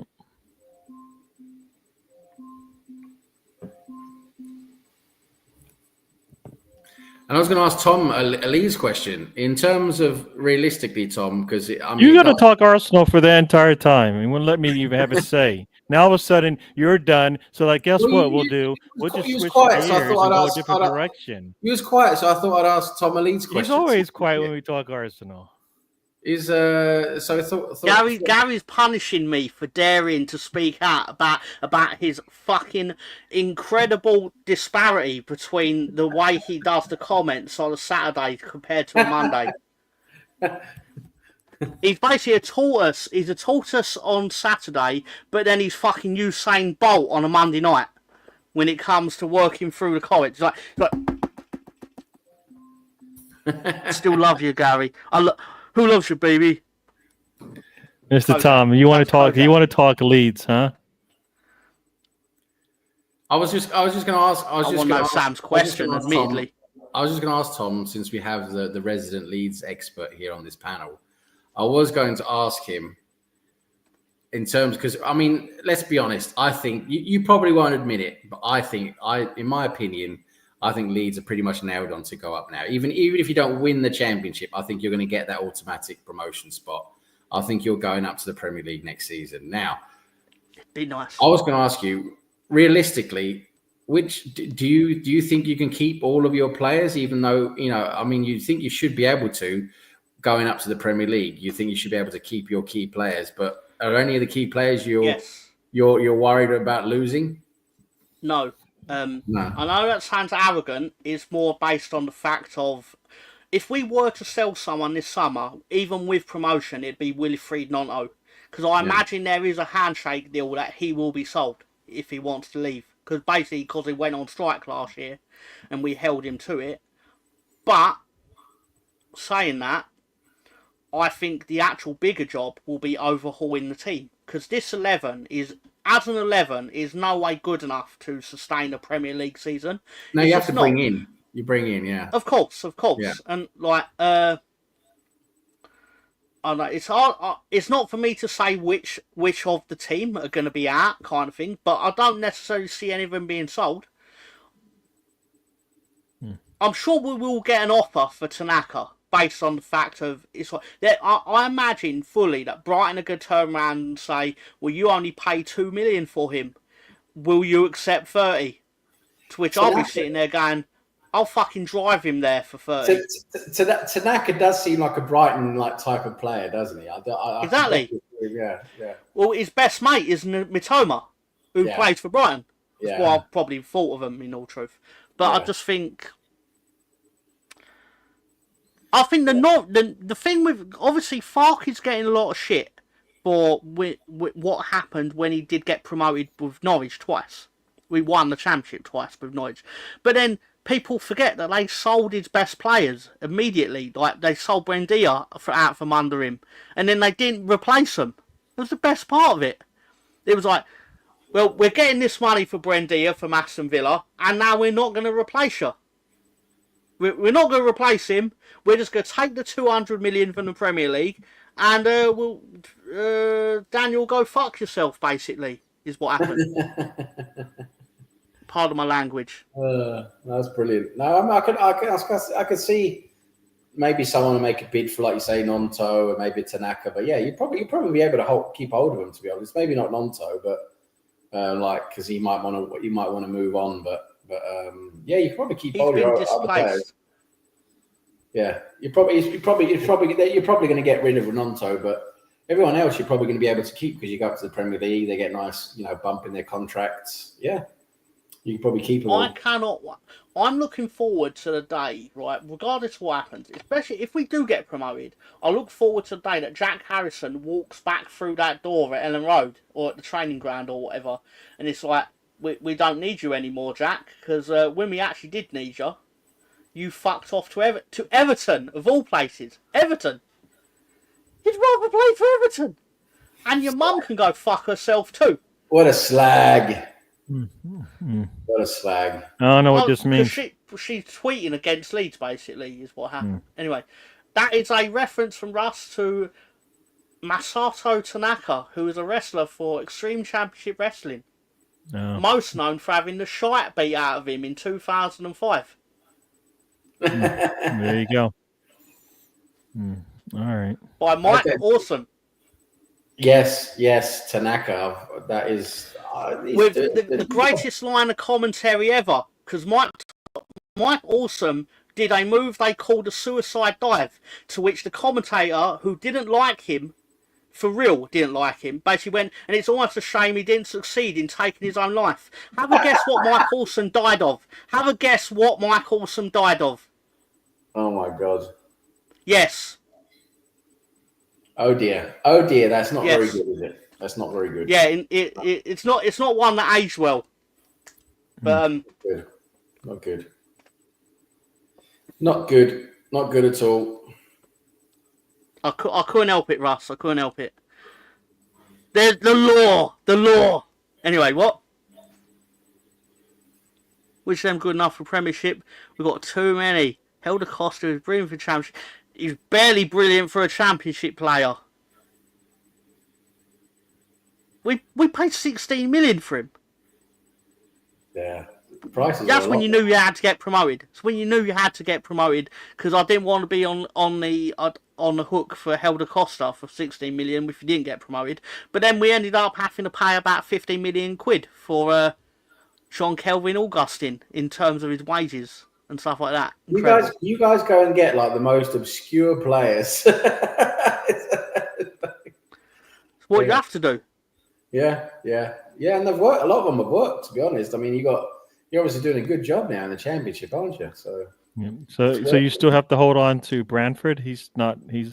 Branford is still going to be on the team if you make it to you get promoted. I believe he got promoted twice, Scooby. Yeah. That is, I don't even know what point you're trying to make. Why I love to bring it up. I mean, he did get promoted twice as champion of the Championship. That's not my opinion. That is something that happened. That is a thing that happened twice. And yet I'll look like the prick for saying it like that. No, facts are facts. Facts are facts, aren't they? Can't argue with facts. Do you think they'll sell Bamford? No, because the main reason I don't think we'll be able to sell Patrick Bamford is because who's going to take him knowing what he kind of wants as a wage? That's why it was really perfect that Wrexham wanted him, allegedly. But that obviously got squashed, obviously, because of his injuries during the window. Yeah. But that is the sort of transfer that would have been perfect for them. Yeah. It'd arguably be like one of the biggest signings they would have ever made. Because they want to spend money, don't they? They can spend money on players, so they would probably do that. Yeah. They would have, in my opinion, they would have sat there and gone, they'd been able to say, as silly as it sounds, England international, despite we went through how tenuous it actually is with Patrick Bamford. But it is true. Again, he's an England. I love to bring it up. I bring up a lot of things that I probably shouldn't. I completely missed out on him getting an England call up. I completely missed out on that. Yeah. He played 45 minutes against Andorra, and basically all the England team never passed him the ball. He's striker though, right? The guy that needs the ball, right? Okay. This is going to sound really silly, but in my mind, how that played out was basically everyone thought it was their chance to get on the score sheet against Andorra, so they were all shooting every time they got even remotely near the goal. And it was basically Pat stood there like, guys, I want to play too. Yeah. No, good old Bamford. He's liked and hated, isn't he? He's both liked and hated. As I said, I highly respect Patrick Bamford for the amount of times he'd won his place back. But the thing that I fear with Patrick Bamford is once he feels like he's safe in his place up front is when the complacency steps in, and that's when he goes through. Oh, Patrick Bamford ain't scored for 10 games. But as soon as our leads are linked to Eddie Nketiah, Patrick suddenly just finds his shooting boots. It's funny how that works out. Yeah, no, you're right. It happens to a lot of players when they get if they got no competition, you just see their form drops off a bit, doesn't it? So yeah. True. I think what I will say is, and I don't know if Scooby's going to find something wrong in this sentence, but it feels like he's been very lucky in that he obviously knows how he likes his teams to play in the championship, because he's going to be afforded the player that will kind of play how he likes, as in to control the game. Like, we're very fortunate in that we've got Gruev, who defensively can control the game. We've now got set piece merchant in Joe Rothwell. He's been very good, but today sort of exposed, in my opinion, exposed his limitations in terms of basically what does he offer if we don't have a free kick to take. Yeah. Sort of thing. I could be wrong there. No, there are certain players like that, aren't there? They're like specialists, there'll be like a set piece specialist. Ward-Prowse, exactly. What does Ward-Prowse do apart from score free kicks? He does fuck all. But I do think there are certain times where basically you're picking, now Ethan Ampadu's injured, probably out for the season, you're now picking 2 out of 3 from Tanaka, Gruev, and obviously Rothwell. But one's really defensive. Tanaka's sort of in between, whereas I respect Joe Rothwell. Whenever he retrieves the ball, he's not looking behind him, like, as to, who can I do the easy pass to? He's like, right, how do I progress this ball fucking forwards? Yeah. But I feel like he's more useful. It's similar to Daniel James. I get why Daniel James is a starter. I totally get it. But I do feel he's a secret weapon in terms of there are certain players that you bring on when the other team are tired. Yeah. I've told you that multiple times. I like seeing him come off the bench. He definitely is energy. He brings some energy to the game when he comes on. When he starts, you never see it. Like even for like a minute, you're like, where is it? Everything's like... He's perfect to come on, like you say, Tom. When he comes on with like 20, 30 minutes left, he's perfect for that. Yeah. Against, as the square ball call it, grizzled championship bastards. When you bring them on against these 35-year-old defenders, and you got Daniel James running at them, and you can just see look in their face. They're like, "Oh, Jesus Christ!" After they've been chasing Ramazani or Willie Nonto for 70 minutes, then you bring on Daniel James. It's like, why do you hate me, kind of thing? And I'm like, because I want to win football matches. Why I hate you, Carl Bartley. I don't hate Carl Bartley, actually. Hold him in high regard, actually. He was very good today. I'll give him that. What West Brom did that really irritated me was they worked very hard defensively, and we had loads of chances where basically if just one of their players hadn't just timed his throwing himself in front of the ball correctly, we'd have scored. But they did. Yeah. And Cole Bartley managed to get his face in front of the ball, and to the point where you're like, oh, like that. I bet that hurts. It's like, do it again. Do it again, please. Yeah, so West Brom defended well then, basically. West Brom defended They really did. Yeah. They you know what? To be fair, Russ did say that earlier. The reason he's familiar to you always because him and Luke Ayling were in your youth academy. Good old Luke Ayling, yeah. He did a good job for you. He did a good job for you, Luke Ayling. He did a great Incredible job. Considering we paid like $200,000 for him. Yeah. I mean, we didn't make the money back in terms of like a transfer fee, because obviously he went to Middlesbrough for free, but out of contract. But what we got out of it was obviously comparatively was millions of worth of actual output. But yeah.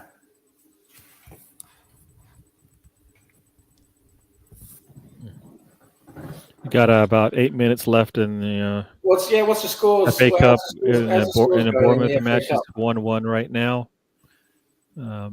So yeah, could do with a QPR goal with injury time. That'd be lovely. Yeah, I think it was 1-2. Sheffield United at the right. So that's very funny. Oh, Rosie. Rosie, this show is so spectacular that I hit the like button twice. All right. Mr. John, it's like thank John you did again. A 360. John did a 360 on his opinion. Yeah, no, he did. He hated the show. He hated the show. What I find bad is we talked about Leeds to start the show. The first thing he does is come on here and talk about we're not talking about Leeds. We've got facts for you, Gary. Yeah. I'm sure What? you won't mind. We're gonna do the graphic. It's the Russ Morgan, Ron Simmons fact of the week. Just crap. Yeah, whatever. Guys, Do you know if Paul's got any facts about Norway this week? Who did you say? Paul. Does Paul have any? He's busy this week. He's got a lot to attend to. But I'm going to ask Gary in a time machine. What does he think of Russ Morgan's Ron Simmons fact of the week? Do you approve? Yes or no? yeah. No, I don't. That is a terrible. that is a lie. It's a bull-faced lie. That is definitely not. But it's you. You said it. I you did said not. It, sir. No. Take it back. I've not used you out of context. Take it back. At all. No, you no. Gary just said, "Yeah, we all saw it, everyone. We all saw it." No, that's terrible. You guys Seeing hate what? Is What? believing. That is terrible. What? No. You like anything Rosie likes. All right, Mr. John. That could go in multiple directions, but I won't do it out of respect to John. What's the scores in the Northumberland Disabled League? Oh, I don't even know what that is, Mr. Tom. All right, so heading into injury time, Luton Town are winning 1-0 over Portsmouth. Middlesbrough are defeating Derby County by a score of 1-0. QPR are currently 2-1 down at home to Sheffield United, and Stoke City and Watford are playing out a goalless draw. Right. Is there anything in the Grace? Is there anything in the Grace McEwen Methadone Clinic League? I'll have a look for you. This is why Rose has been quiet about Scottish Premier League, the Grace McEwen Scottish Premier League, of course. Dundee 1, St Johnstone 1. Rangers 1, Motherwell, fine thanks, 2. They got beat at home last week against, what was it? St Ross Mirren. County or something. Ross County 1, Kilmarnock 0. And then St Mirren play Celtic at 5:30. No, it was at St Mirren, wasn't it? That was it. They lost at home 2-0 to St Mirren last week, and now they were 2-0 down in midweek and ended up winning 4-2. To be fair, and now they're going to lose at home again today. What a shambles Rangers are. Honestly. I mean, are Rangers still in Europe? I'm not sure. I think they are. I think they're in that Disabled League Cup. That's not even a dig. I just don't know if they're still in Europe. Because obviously, now we do Slags in Dark on Thursdays, I'm not remotely following football to know who's actually in the Europa League. No one cares about those cups anyway. The Europa League and the Europa Conference League and the Homeless League. No one cares about that. Well, either way, Celtic are now 13 points clear with a game in hand. 13 points clear, so they're going to win now. Then Celtic, they're winners. Imagine my shock that Celtic might win the title in Scotland. Who's in second in up there? Rangers. So Rangers still managing to hold on to second, right? Okay. The team that are third, Aberdeen, are on 41 points. Celtic are on 72. Bloody hell! What a joke that league is, honestly. Why do people bother watching the Scottish Premier League? Why do people bother? Supporting your local side, sir. That's they need to do something with that. Which I obviously do myself. Support my local side. How many teams apart from Celtic and Rangers have won it the last 40 years? It's only Aberdeen. Aberdeen probably have. I know Aberdeen won it in. I know Aberdeen won it in like '86, didn't they, with Sir Alex Ferguson? But, I'll have a look through the history of it to have a look at. Since Ferguson won it in '86, I mean, I know Aberdeen. I think they won once. Was it during the last 30, 40 years? Right. Oh God, it doesn't actually go. List of Scottish football champions.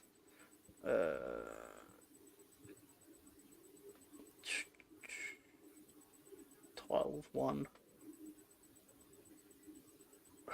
The last time a team won it outside of the old firm was obviously, as you say, Aberdeen. The year before that, 2 years before that, Dundee United won the Scottish Premier in 1982-83. So 86 with Aberdeen is the last time someone won it outside of the old firm. It seems to be the case, yes. What a shambles that league is, honestly. What a shambles.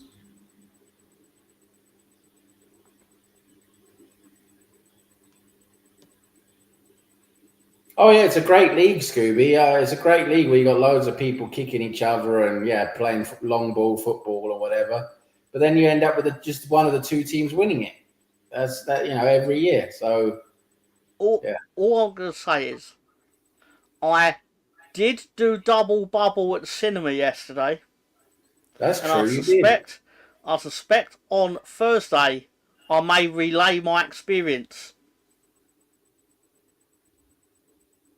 Yes, we're gonna have to go through your cinema movie reviews. Yes, you saw Bridget Jones, didn't you? Yes, I did. I saw Bridget Jones 4. We'll talk about that on Thursday. Yeah, Bridget Jones. Oh, I've got things to say. And I also watched The Monkey. Did you enjoy The Monkey? I actually quite did. Yeah, because it's got quite good reviews from what I've seen. Decent reviews. I originally thought that I thought it would just be a crap comedy horror movie kind of thing. But then I was watching. I was like, this is probably the best you could actually do with the premise you've given me. Yeah, no, I mean it's quite interesting concept as well, really, with that in terms of the bringing back the monkey from it's because it's based on, like you said, I think it said it's based on a Stephen King novel, not a novel, but like a short story or something. I can't remember, but they've made a full. They've actually taken like a paragraph or a couple of pages and turned it into an actual film, which apparently is very different to the actual short story. Yeah. Oh, look, well, Scooby, City or Liverpool, yeah. No, well, actually, Manchester United have won it, Blackburn have won it, Arsenal have won it, Leicester have won it. So, yeah, there's not just two teams that win the Premier League in the last 30, 40 years. There's very few movies I will not sit through. Very, very few. Yeah. No, there's got to be bad. When you go to the cinema, and I know you've got that brilliant monthly pass that you pay for, but like in general, if you're going to pay like 20 odd quid for a cinema ticket, plus all the popcorn, plus the drinks, it's got to be something pretty damn bad for you want to leave that, isn't it? You paid all that money normally. I've left one film. I've left the cinema one time. One film was so dull and boring. I actually don't want to watch. It was called Girl on the Train, starring Emily Blunt. Oh God! And let's just say her performance in the movie made me feel like her last name, had been misspelt. Yeah, no, it's. Yeah, I read bad things about that movie. I didn't bother seeing it. I gave it a miss. But yeah, sounds like I didn't make the wrong decision. And Scooby, no, I did say twice. 30 to 40 years. I did say that, so you probably want to wax your ears out, mate. Oh, here we go. Talk about context. First of all, it's about 750 million, not 850 million. I wish I could do that, Rosie, in all truth. Second of all, great suggestion. Second of all, in the Scottish Premier League, you don't have oil state teams. You don't have Manchester City with billions. You don't have Newcastle with billions. You don't have Manchester United, who I know they've been struggling lately, but they have had a lot of money. And you've got Liverpool have a lot of money as well. So when you're up against all these oil state teams, you have to spend money. It's the way you compete. So in the Scottish Premier League, when they've got no money, so yeah, you can spend 10 million and probably compete, right? So, again, context is important, isn't it, really? Fucking hell. This is getting so needlessly personal. It's funny, but still. We know Rosie. We know Rosie's bad on geography. We know that. So, but to be fair to myself here, Rosie, I only watched it because I was already there. I wouldn't have actually gone there to watch Bridget Jones and then leave. I watched it on the back of watching something else. As we said, the double bubble. Gary, Bubble, what's the bubble, latest baby. movie you've seen, sir? What? I want to know what Gary's the last movie I've Gary seen. saw. Yeah. Yeah, what's the last movie you saw?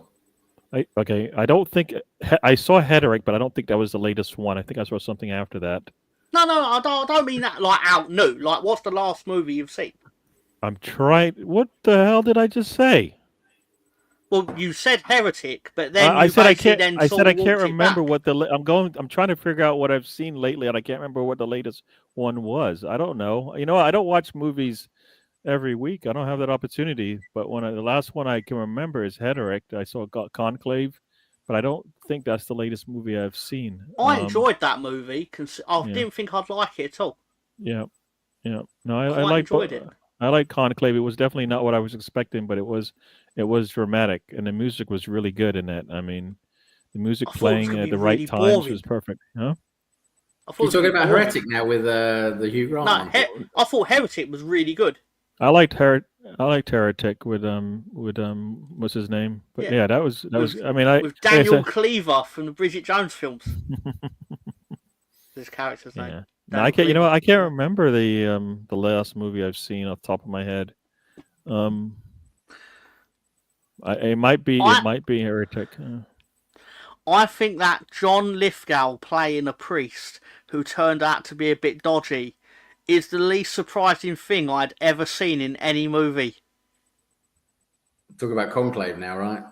Yeah, but obviously it's like basically he was doing what's the word?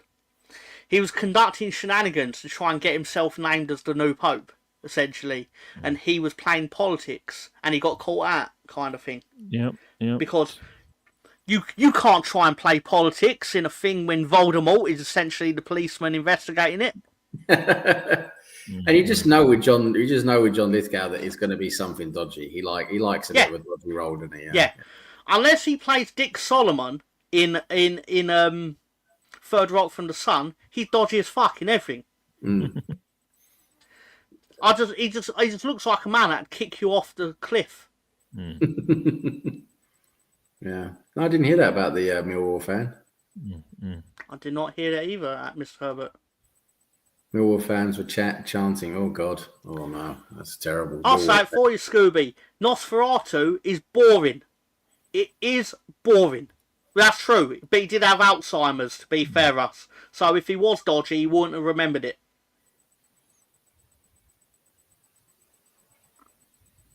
Nosferatu, yeah, probably see it at some point when it comes out on streaming, whenever that is. It looks great. It's basically filmed for you to sit here and go, well, that scene's really nice. That scene is really well constructed visually. But the actual plot, it's like... I mean, you're remaking a classic, right? You know, it's a horror classic. And then, yeah, I think you should probably make a bit more out of it. Melina's here. Well done. Nice to see Melina. Lovely to see you. Thanks for joining the show. We're going to finish up here soon. We're hitting almost the 2-hour mark. I was going to hang on as long as Bournemouth and Wolves are. I think they're going to penalty kicks now, right? They don't go to extra time, right, in the FA Cup? I believe so, yeah. That's right. Yeah, they don't have replays now, do they? No. So they will do extra time, I believe. They do extra time? Yeah. Okay. Yeah. All right. So I could be wrong. I mean, we'll find out if it actually penalties start up, and I'll just say. Well, you know what? It looks like you were right. They're going for the extra half an hour here. I watched the movie a couple of nights ago, Empire of Light. Olivia Colman, Michael Ward, and Colin Firth. First time I've ever seen. Olivia Colman's very good. She's a very good actress. Olivia Colman. She's really good.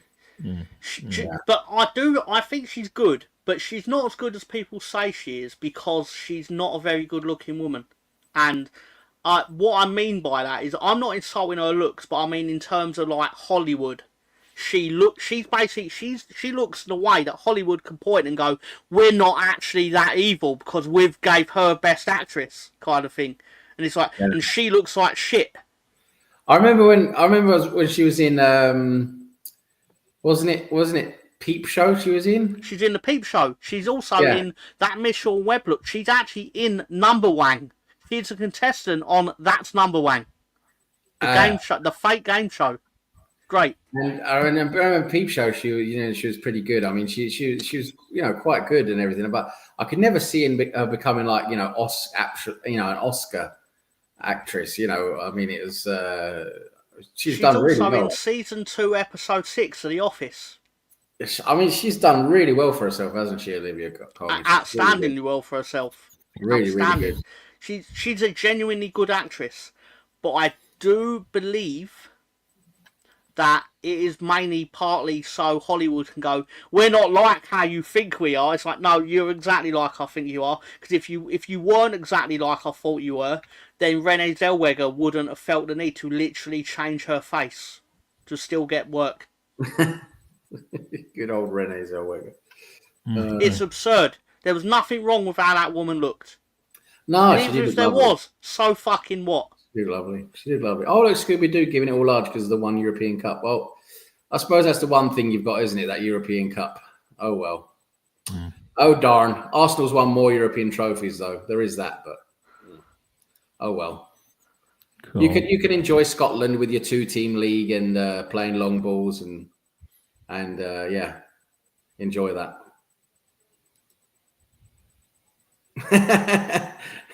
Achievement that you can use a computer. No, that's not what I meant. I mean, like, well done in joining the club today. That's what I meant. But yeah, I think Melina's pretty good at using computers. That didn't even register with me at all. No, she's good at computers, Melina. She's all over the internet. She's all over the internet. Yeah, and of course, you had to make it sound like that, but yeah, that's not what was meant. Sounds literally like, fucking hate you, Tom. You motherfucker, you're trying to catch me out. That's not what I meant. I'm gonna fucking get you, you slag. I will have you shot, and I will have Gary have you shot. Which Gary's like, he's shaking his head, but he's like, I totally would do this. Yeah. I would have Tom shot instantly. Yeah. You got me mixed up with somebody else, my man. I'm sorry. Gary's got you on his list. You're on his list. No, I don't have a list. Gary doesn't have a list. If he did, he'd have Ron Simmons on it for a start. There you go. You know. He's definitely on the list. He's definitely on the list. He's probably quite high up the list, to be honest. And second on the list will be Russ for saying Ron Simmons. I think Tom would be higher than Ron Simmons on the list, though, if I had to guess. I do think so. Or the guy who plays Paul Pot, who might be up there as well. What do you mean Paul Pot's been played by an actor? Yes, the actor that plays Paul Pot. I think he might be up there. What about the actor that plays Richard Nixon?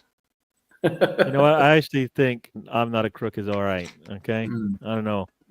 I'm selective, I guess. Oh, you like Richard Nixon, but you don't like Paul Pot. What kind of discrimination is that? I think there's a big difference. What kind of racism is that? I think there's a big difference in what they did wrong. What kind of racism is that? How can you not? No, you're being selective now. You don't want to. There's a big difference. There's a big difference. Rosie's picking on Ron Simmons. Of all the fights being picked today, I did not expect to see was Rosie picking on Ron Simmons, an All-American, of course. Yeah, I don't even know where she's going with that one. At the University of Florida. Stop. Yeah. You know what? I'm just going to call it for that team, that United team. Yeah, the real United team, the one from Manchester. If you want to go there and start being mean, I'll just talk about the real United team, the one from Manchester, all right? Is that what you want to do? Is that what you want to do? You want to fight? You want to fight? We'll just talk about the real United team for Manchester United. Yeah, they're arguably You're the worst version of their actual team.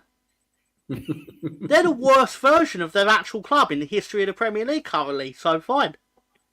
We got Alex joins us. We're almost at the end here, but we got at least another 28 minutes of football before it's off. So Rosie wasn't being racist against Ron Simmons. She's actually meaning Gene Simmons. You know what? She went. So now it's Gene Simmons all of a sudden. He definitely likes melons. You know what? He definitely likes. You got to hand it to Gene Simmons. He does like melons. You can't pick those type of melons out of a fruit salad. I don't know about you. I don't think you can. I don't know. You know what? Have you had a fruit salad? Because you are a man of interesting tastes. Have you had a fruit salad where there's been melons on it that Gene Simmons might actually go, I'll take those melons. That's what he said. He said, I'll have those melons. What I'll say is, I believe Gene Simmons typed in his wife's name onto a Twitter search and basically read it and went, "Oh, people actually do kind of like my wife, so I'm gonna marry her, even though I've told her that I'll never marry her." Which is the thing he used to say. Gene Simmons, he's been around the block. Yeah, that's for sure. Everybody says hello. You got any thoughts on the draw, Mr. Tom? Yeah, I thought it was really unfortunate that we couldn't convert that into a win. But fair result in the end, I suppose. There you go. And Russ like salad too, but he likes to toss the salad. Yeah, we know that he does that. He's going to do that tonight in the Lidl car park. We know that. The key thing here, Alex, is to not panic because we didn't win a football match. That is the key thing. Because also, if I panic over that, they're not even going to know that I panicked over it. Therefore, how does that change anything? How does that make them know that they need to work harder? Unless they watch We All Love Leeds on Sundays at 9. Who doesn't, Mr. Tom? Who doesn't watch We All Love Leeds?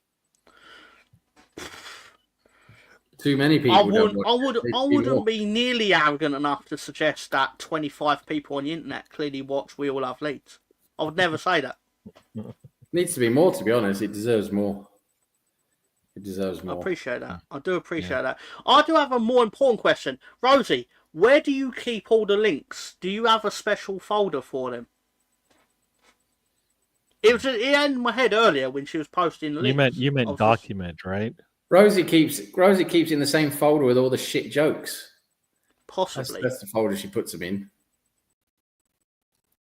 It's not mocking her. It's more, I just wondered because she has them basically. Like if you mention We All Love Leeds, she has it ready to go. It's quite impressive, which made me think like, what is the lead up to that? As in, does she just go, "Oh, I'll go like," because I've got a space on my phone, like in the messages, like you can actually save 10 things, or I think it's 15, but which is how I do the tweets for the shows and all that now. But because Gary did teach me how to use the clock thing to schedule your tweets.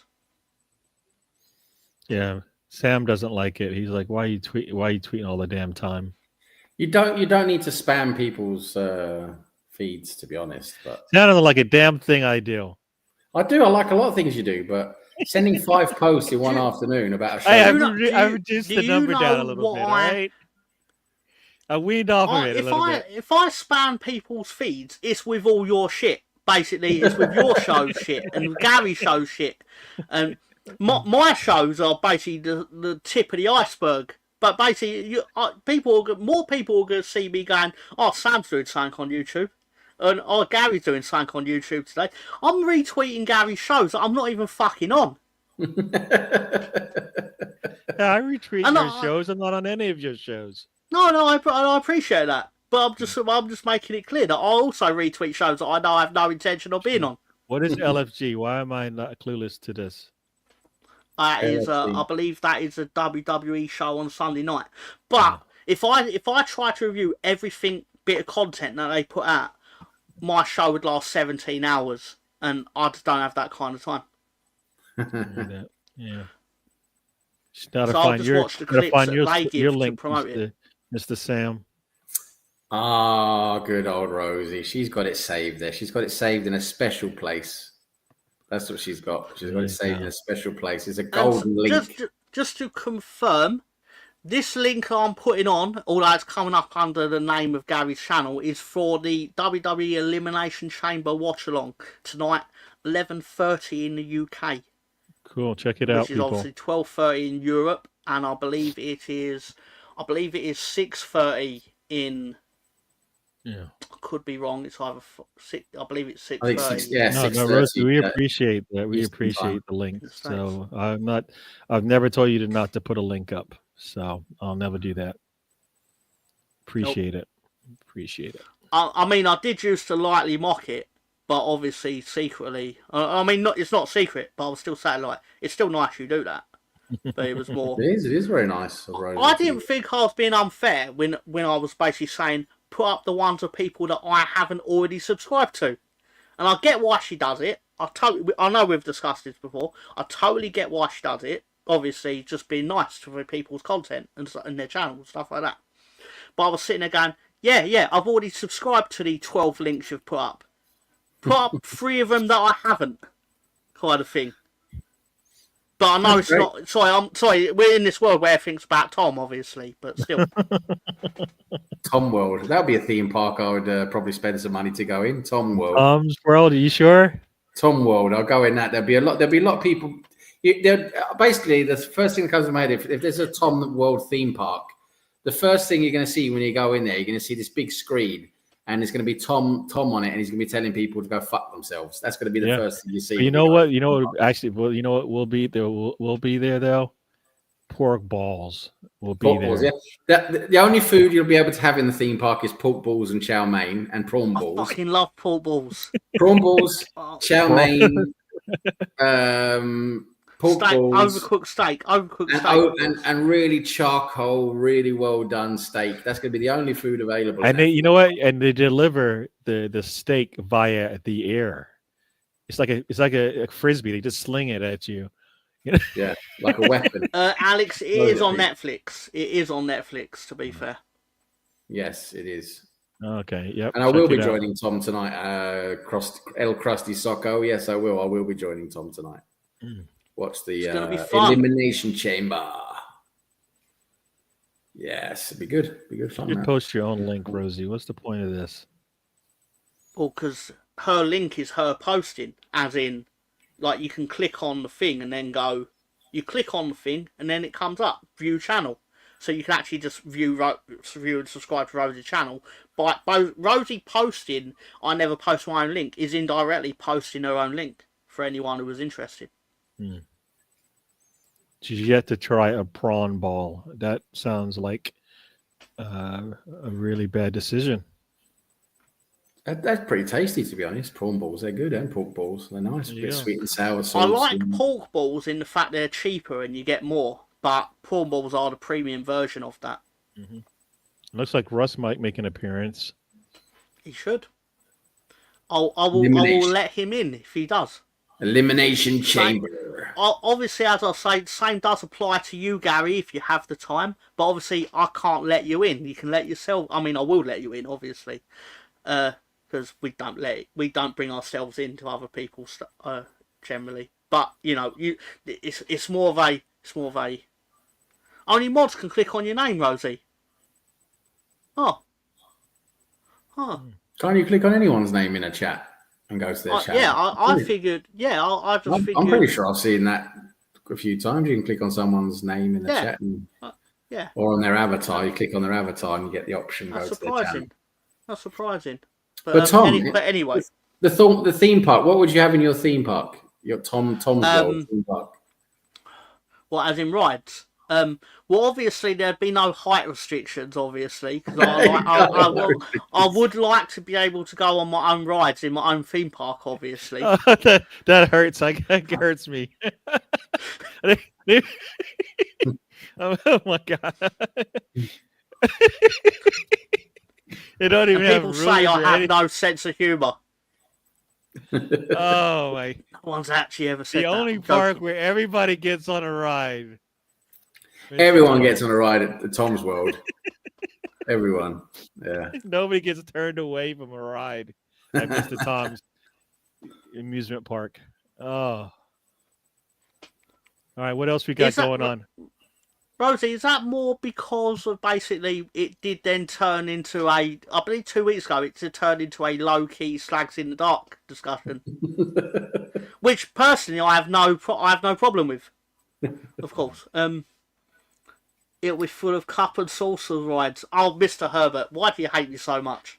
But no, seriously, I do appreciate that, Rosie. It's very kind of you to say that. I basically think I'm gonna have a machine where you basically can go into people's minds, and I'll go in Gary's mind and have it just sit there in Gary's brain, and then find out that Gary's just sitting there going, I don't approve of this. I don't approve of this. I don't approve of this. I don't approve of this. I don't approve of that. I have a whole processing unit that goes, do not react to that, please. Sam will take it and run with it. Mr. Tom will take it. He knows, no, just hold it back. Be controlled. Don't do it. I know you. No, don't do it. Yeah, there's a whole system in place. I don't approve of this. I don't approve of this. It's like it goes. It's as if it's a bit like I'm envisioning Gary as like the school teacher from Back to the Future, where he's basically like, "Don't listen to those slackers. You're a slacker. You're a slacker. You're a slacker, sir. You're a slacker." He's like, "Don't Google that. Don't Google that."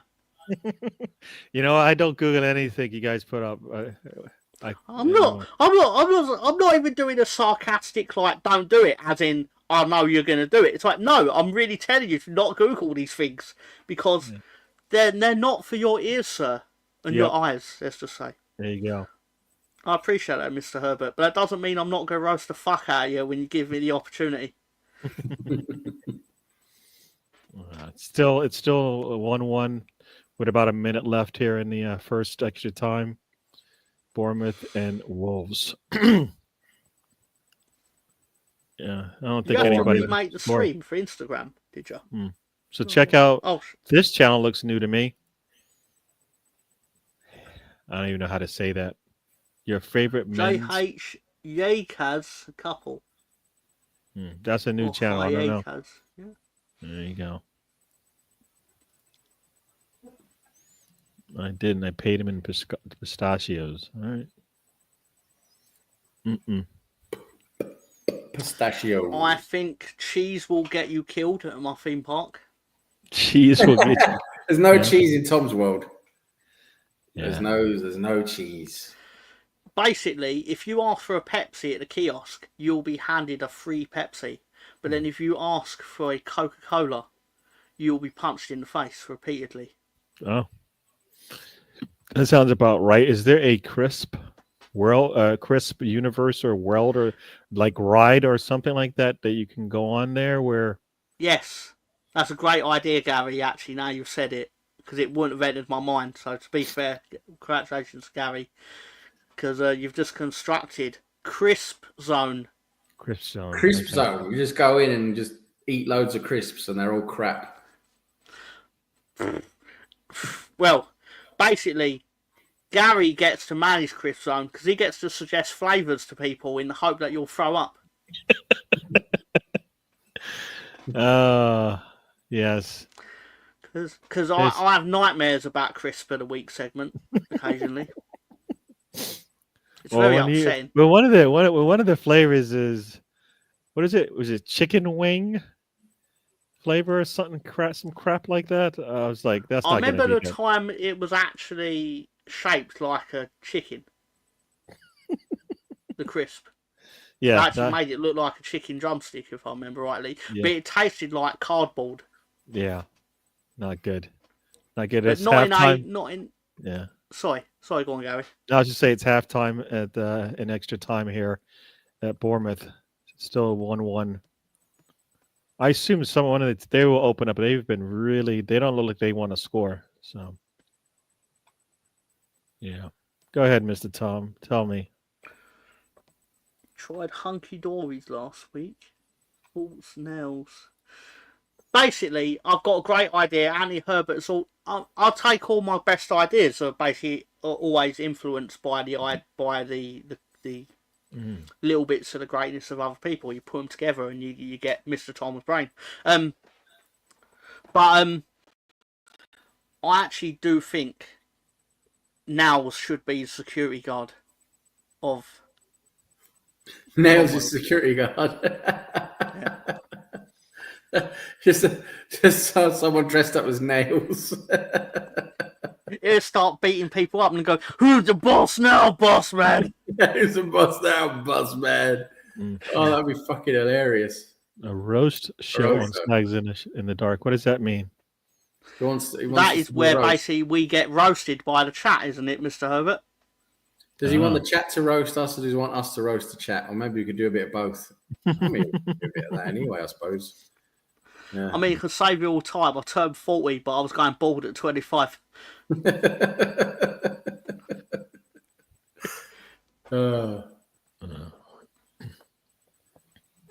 Is the game any good? Are you watching the Wolves? Watching the game, but like I said, not good. Like it's like nobody wants to try to score. You know what I mean? So they're going to be really cautious about everything they do.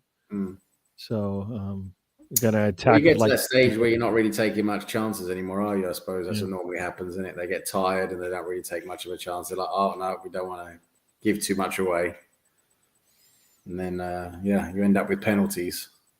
Yep, it's looking that way unless they decide, you know what, we're going to open up the game a little bit. But here we go. The ball kicked. Boom. There you go. We have about 15 minutes to go in this one. Yeah. Oh, Anthony wants us to bring someone on the show and then roast them. Yeah, that's a good idea. But I don't know who would want to come on the show and get roasted though. Well, I've got an idea on why he may have roasted that, because I believe Anthony thinks that person should be Anthony Herbert. It's more than welcome to come on and join us, as I've said before. And bring him on and we can roast him. Yeah.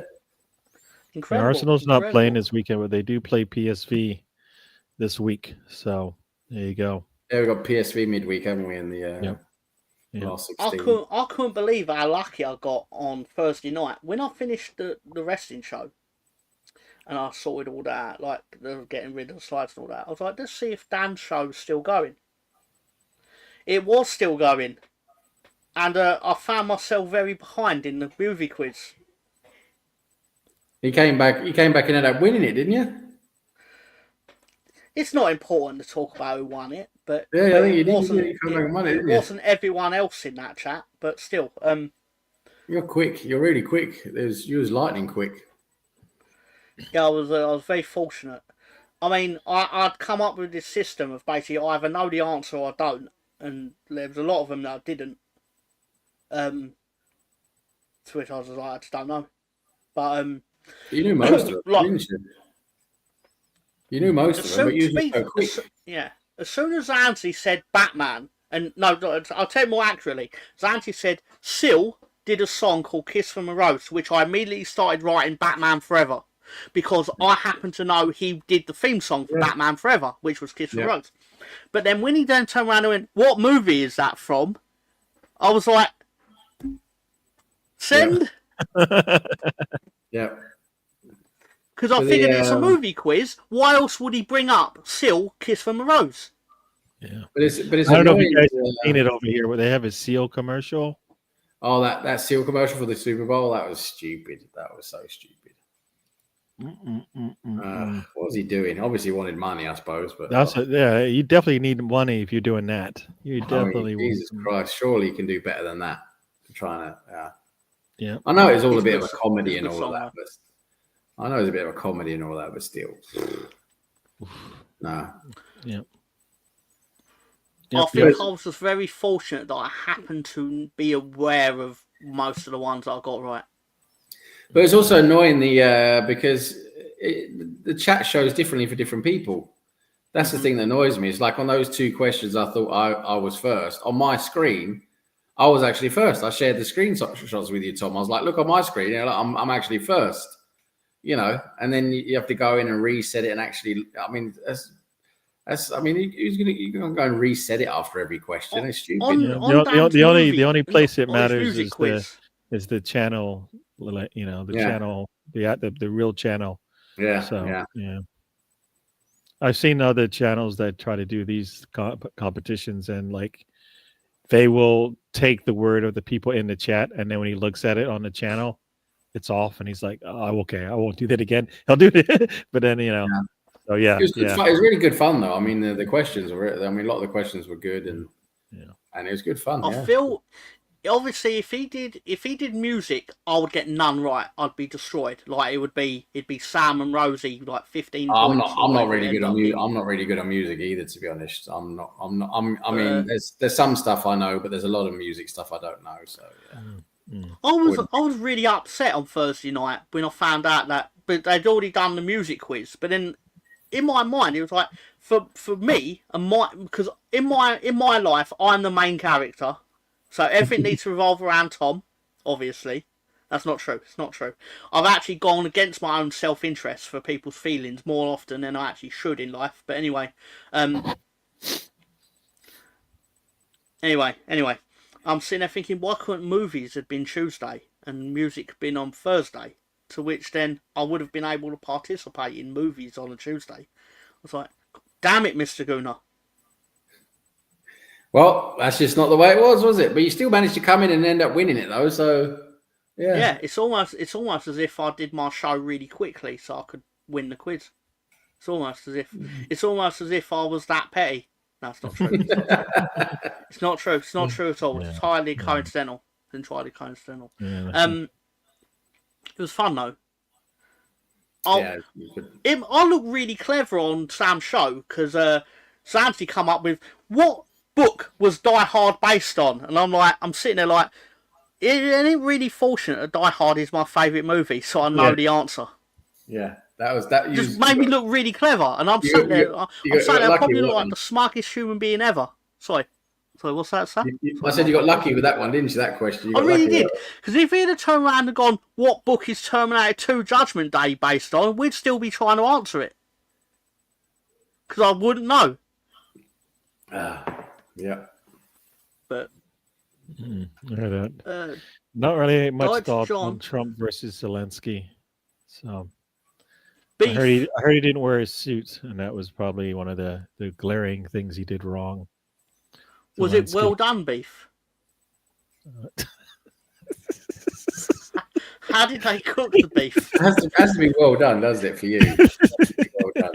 Of course it has to be well done. Why are people like, oh, proper cooked meat is like, it has to be like rare or medium rare? And I'm saying, why don't you just go to the farm with a knife and fork and just put yourself out of your misery, you old cunt? Whatever, pardon my language, whatever. But still, just... Yeah. So, no, it is true. He's in Meet the Fockers. But they said what series was he in, which is Meet the Parents. Yeah. Was it series? I can't remember the exact question now. That's how I perceived it. Yeah. I perceived the question as, and how I perceived the question isn't very important to the whole thing. But then I quickly learned as part of that quiz, the spelling's not important. People were beating me because they basically spelt half of the movie. Yeah, that's true. Which I was sitting there like, oh, really? So, but one of the questions was, the answer was how, as in from Space Odyssey, and I knew that because of you. Yeah, because it's your movie. I've never actually seen it. Fair enough, Rosie. But that's the point is, I knew he meant Meet the Parents, obviously, because that's the series it was from. Anyway. Yeah, I'm poor at fantasy. You got Hal though, didn't you? You got Hal. You got the Hal. Yeah, but I lost to someone that wrote H-A. Which I'm like, we don't even need to spell the word fully this time. Yeah.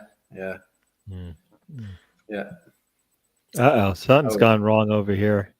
You know how you get that like rainbow thing when like before? So something's gone wrong. The feed is just gone. So somebody just lost their job. Someone just lost their job. That's not good.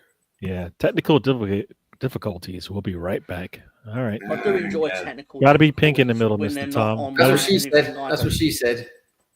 Mr. Tom likes pink in the middle. You like a bit of pink in the middle, don't you, Tom? Just admit it. You can't say no. The fact that you're thinking about it has me concerned. You had to think about it. I think there's something wrong with you. Is it dead and on my plate? Then yeah, probably. Dead and on your plate. Now that would be something different. That's... Speaking of having Michael Oliver dead and on your plate. Hello, Russ Morgan. Meet the Fookers. Yeah. In my mind, I always just remembered Robert De Niro going, "You got something to say, fucker?" I'm like, you've made the entire movie series just because you wanted to have Robert De Niro on screen going, "What are you doing, fucker?" Yeah, true. Yeah. Robert De Niro started doing comedy movies. I'm not sure I really like that, to be honest. He's all right in comedy movies, but him doing comedy movies is always a bit strange for me. I remember when they brought him and Pacino back together, and they were like, they're bringing out a new film, and it's called Righteous Kill. And then I watched it, thinking it was going to be the best thing ever, and I was like, nope. Let's go Who back did Dirty Grandpa? That's Robert De Niro. That is Robert. He was actually pretty good in that. I'll say that. Yeah, he was pretty funny in that. That's right. Yeah, but you're right, Tom. Righteous Kill was terrible. That was just a badly made movie. I mean, yeah. It's only terrible because they're in it, and it's bang average. Yeah. Basically, because they did a movie that's not amazing, it's terrible. That's because the whole thing was. I mean, the script, the everything with it was bad. I mean, how they signed on to that movie, I don't know, because I don't even think they got paid a huge amount for it either. But I mean, how they got onto that and did that movie, I don't know. I'll tell you a movie. In all seriousness, tell you a movie Robert De Niro is in, and it's probably very much in his I'm gonna take everything and I'm offered kind of wheelhouse. Yeah, it's called 15 Minutes. All of a sudden, yeah. It's the Robert De Niro just started all of a sudden. He started doing everything. It was really, really strange. It's like he's just in everything. Obviously, he doesn't mind, and he gets paid really well and all that. But it's like he went from doing just amazing movies, and he didn't do movies very often, to all of a sudden he just started doing movies all the time and doing all kinds of not weird, but like, mediocre movies. Basically, it's a bit of a shame, really. What I am mainly worrying about, in all seriousness, the intern. Is that right? Intern or interim? Anyway, he. Yeah, he was in The Intern. Yeah. Yeah, The Intern. Yeah. He was good in that. He's the intern in The Intern, right? Yeah. He's good in that. Yeah. I want to know the answer to this question Rosie has posed.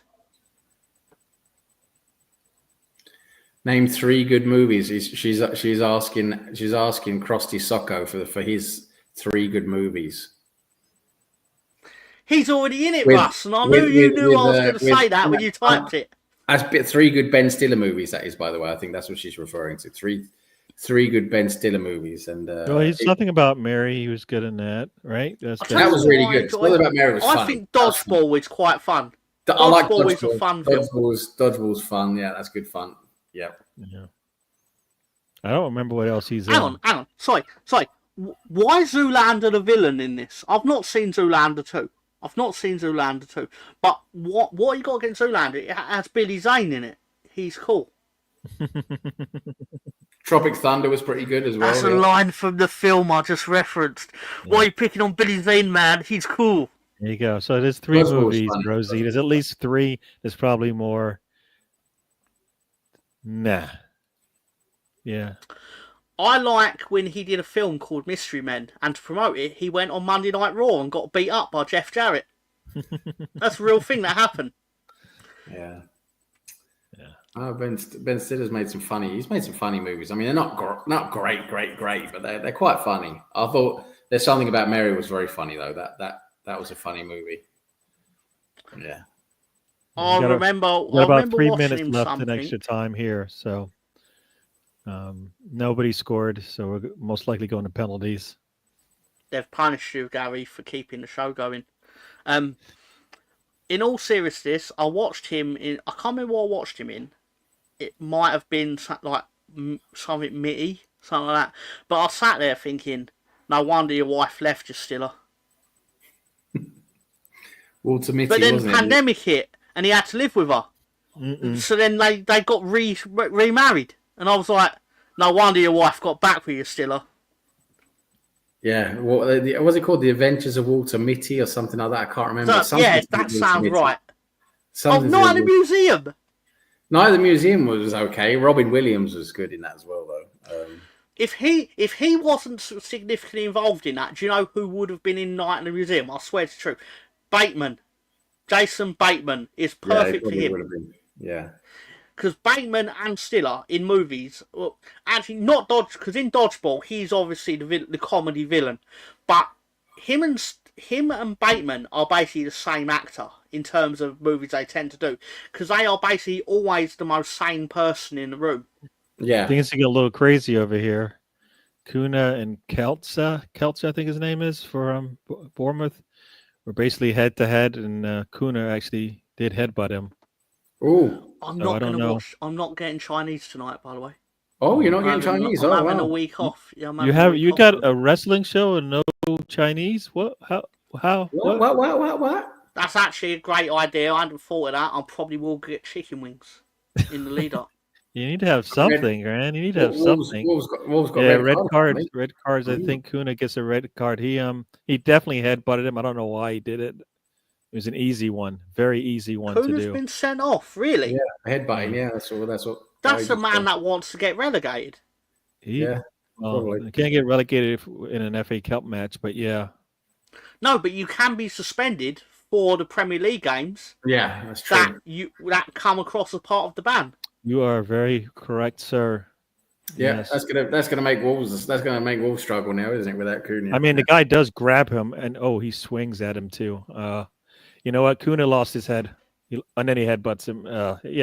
He just did everything wrong there, man. That doesn't sound too good. Headbutting is never. He swung at him. He swung at him, and then he headbutted him. So just to let me see. I'll do everything to get a red card in this situation.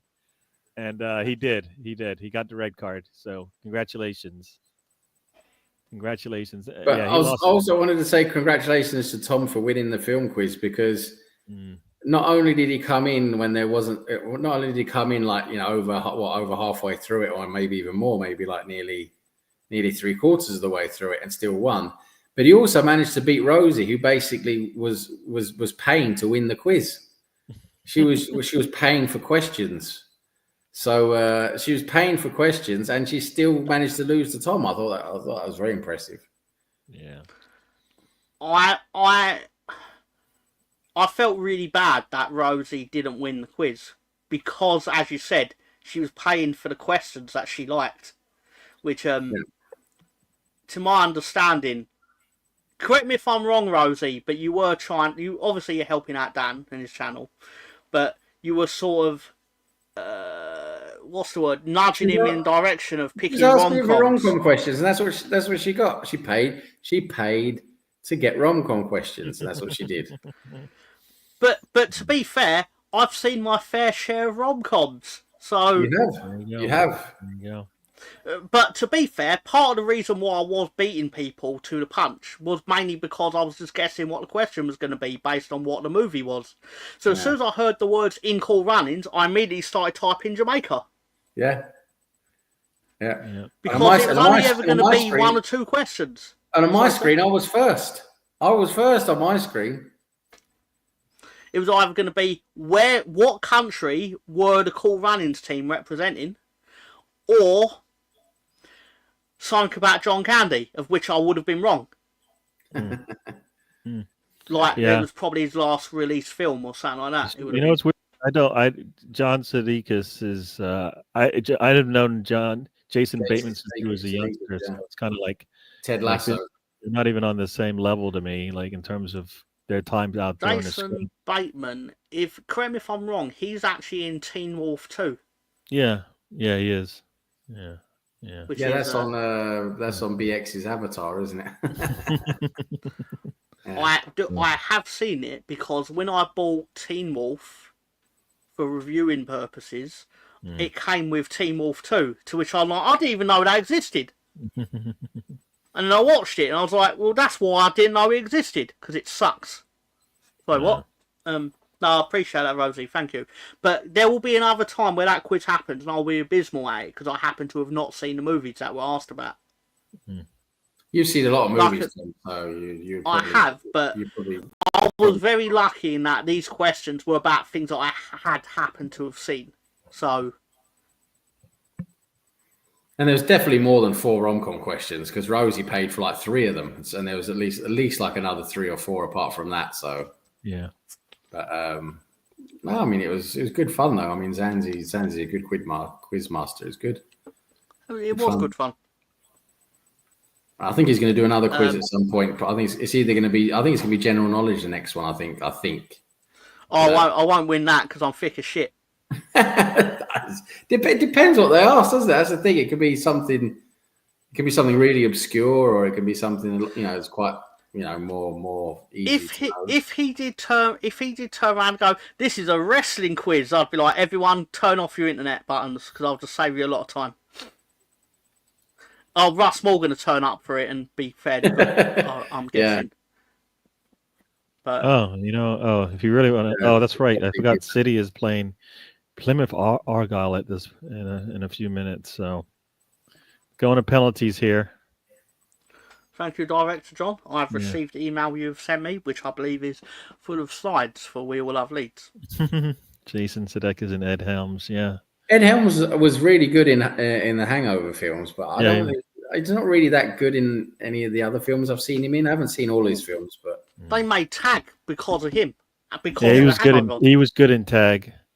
I enjoyed Tag. That entire cast was really good. I mean, I didn't see Tag was a really good movie. If you haven't watched it, you should. Yeah. But yeah, basically the twist at the end of it sort of explains why the movie plays out as it does, because there's a lot of because he's really serious about the game of tag between adults, and then you kind of find out why at the end. But then it's like, obviously I'm not going to spoil it for anyone, but very good. Jeremy Renner was really good in it. He played he looked like the evil guy, but then he turns out you find out at the end everything. You're like, all right. So yeah. No, but it's good. But they actually built The Office. The TV show The Office. They decided to start building it around Ed Helms because of The Hangover. And it was like, that's a massive mistake in my opinion, but still. Yeah. He was definitely a good supporting actor in the movies, right? I mean, he definitely was a good supporting actor in those movies. He was very good. He was very good in the Hangover movies. Yeah. Funny guy in those. Yeah. I get why they didn't end The Office when Steve Carell left The Office. That's when you had to end the show. But obviously, NBC likes money, and they like advertising. Who did they replace him with again? I can't remember now. Who did they replace? Originally, it was Leeds United's Will Ferrell. Right. Yeah. I said what I said. But who was it? Will Ferrell. Will Ferrell. Oh, actually, because I haven't seen those with Will Ferrell. I haven't seen the ones with him in it. Will Ferrell's character was brought in when Steve Carell was in the show, but then it was implied that he's basically going to take over, and then eventually Will Ferrell left the show, obviously, because he wasn't meant to permanently replace him, because then it became more about like which person within the office is actually going to take over the office as such. Yeah. But this is Mr. Tom's next quiz. Pedro Pascal quiz. I would not win that. I would not win that quiz. Well, he's done so many things now that you could basically have like quite a long quiz about just the stuff he's done. Yeah. We're the Millers. I like Russ's comment earlier about Pedro Pascal, which correct me if let me try and go up to find it, but it was quite good. I can't wait until Pedro Pascal enters his do any job for a paycheck phase, even though he entered that 8 years ago. Yeah, he's doing a lot of different stuff, isn't he? But he's doing quite a lot of good stuff, to be honest, though. He's done a lot of the stuff he's done is quite good. Yeah. I'll say this every time we get into discussion, because I think people think I hate him because he's a bad actor. I don't think he's a bad actor. I think he's a very good actor, and I've never actually tried to give the impression I think he's a terrible actor. I'm just sick of the sight of him because he's in everything. Yeah. Bit like, what's his name? Wolves up first. Mm-hmm. Bradley Walsh is it? Yeah. Bit like Bradley Walsh in the UK. He's on every show you see, isn't he, Bradley Walsh? In terms of hosting, yeah, but you kind of have to, because people get very particular about what shows they'll watch in terms of game show in England. You say Wolves have scored? Wolves have scored first. They're up 1-0. And Mr. Tom says, I don't know any generals. Okay. Don't know Mr. when the Tom? draw is. I assume Mr. it's going to Director be John? tomorrow. Yeah, I've heard Pedro is playing the Queen in the next season of The Crown. There you go. There you go. He's all over the place. Bournemouth is up. Let me And just check. oh, Let me just check the that was slides a that very John nice sent. goalkeeper went left. He just rolled it softly to the right, to the left post. Oh boy. I can confirm, and I've never usually done this. I can confirm that tomorrow night at 9:05. Well, I don't start the show with this, but at some point after 9:05 tomorrow in the UK, there will be a question of the week. Question of the week.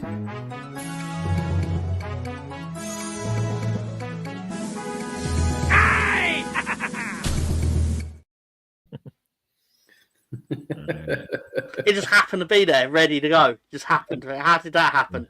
How did that happen? Yes. How did that happen? Will's up now. Come on, dude. Kick the ball. I don't know what he's waiting for. General So, I do from the Chinese takeaway. Is that the name of the Chinese takeaway, General So? Well, no, they sell General So chicken, if I recall. Yeah. Wolves up 2-0. 2-1, sorry. 2-1. Has anyone missed yet? Nope. No.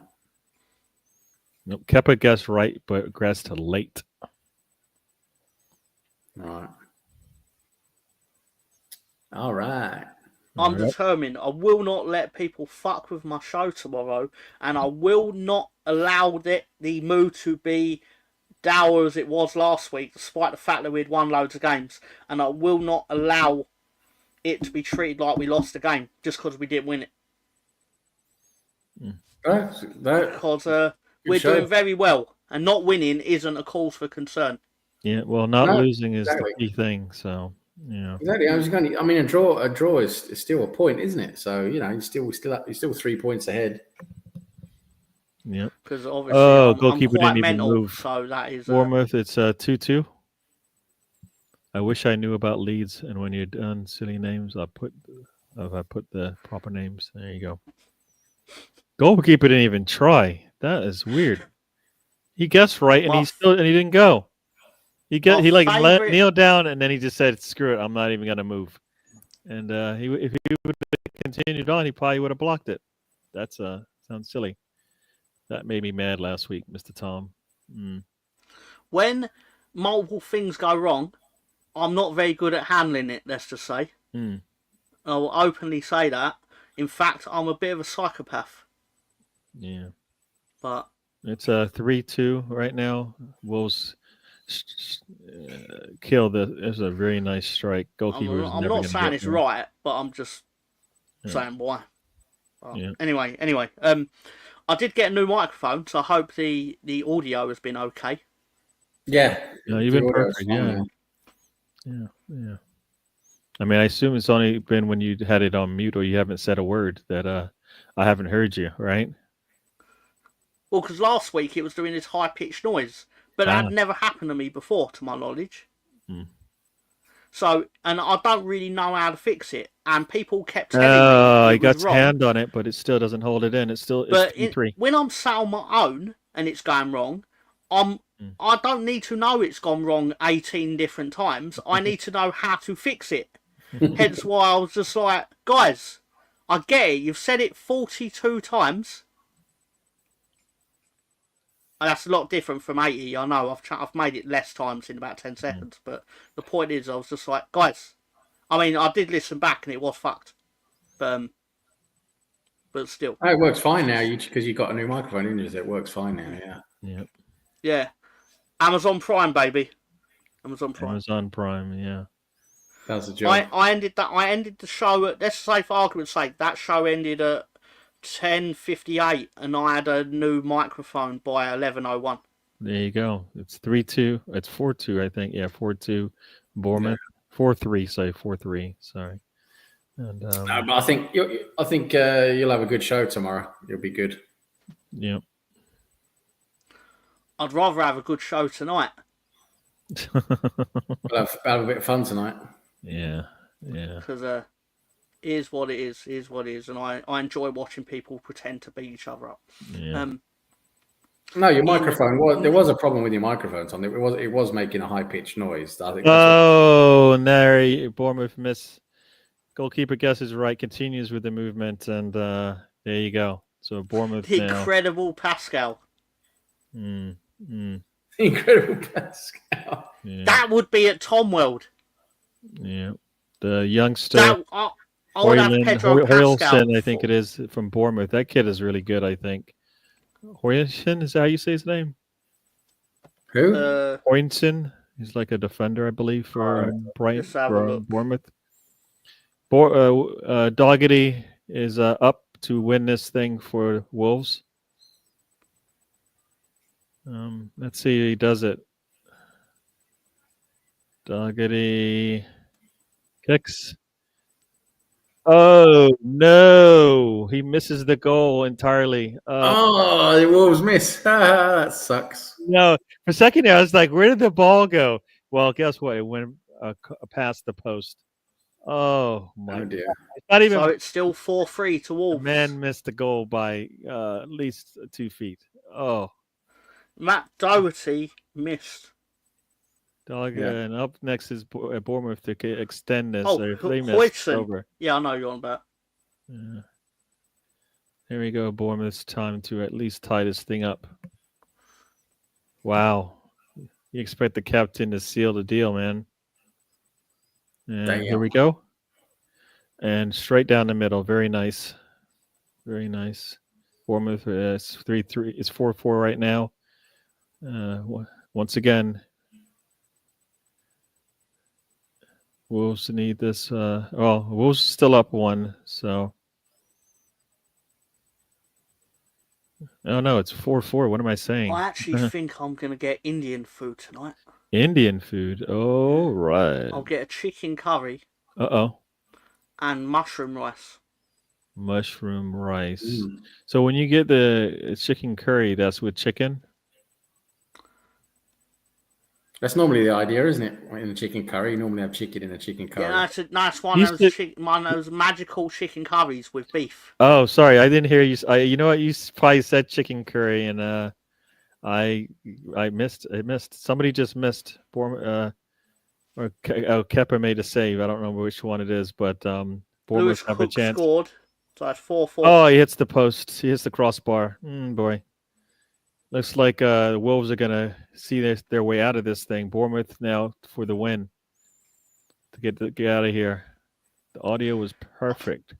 I was sat there. I was thinking a minute ago. I'm thinking, is Gary right? Did I just say curry? But I thought you said chicken curry, but you did say chicken curry. So I don't even understand why I said, "Oh, you mean with chicken curry?" Yeah, because you're like with a chicken in it. I'm sitting there. I fucking hope so. Oh, man. I'd be really upset if I opened it and it's like, "Here's your prawn curry." It's like, I said what? But and there it is. It's all over, folks. Bournemouth moves on to the next round. Bournemouth beats Wolves, right? Wolves had the chance to seal it, but Doggedy couldn't do it, and then they missed the next time. So they missed 2 in a row. In case people don't know. Obviously, I'm good. It's just for the 3rd time in the show because I don't want Sam to get upset if I do it 78 times. No, I'm joking, Sam. I'm joking, Sam. Yeah. So that's gonna be for the WWE Elimination Chamber tonight. It's gonna be fun. Oh, I'm gonna have fun regardless of however good the show is. But still, Obafemi won't be on it, I suspect. But still. He will be eventually, this time next year, probably. Anyway, so the important thing is that I'm now going to turn it over to our host, Gary. All right, folks. Check out the show tonight. Mr. Tom will be on. Mr. Sam will be on. And whoever else joins will be on. They're going to have fun. I don't know. We'll see. I might join if I can. I would like to join. So we'll see how it goes. I've been hanging out with the boss, so, been doing family stuff, so.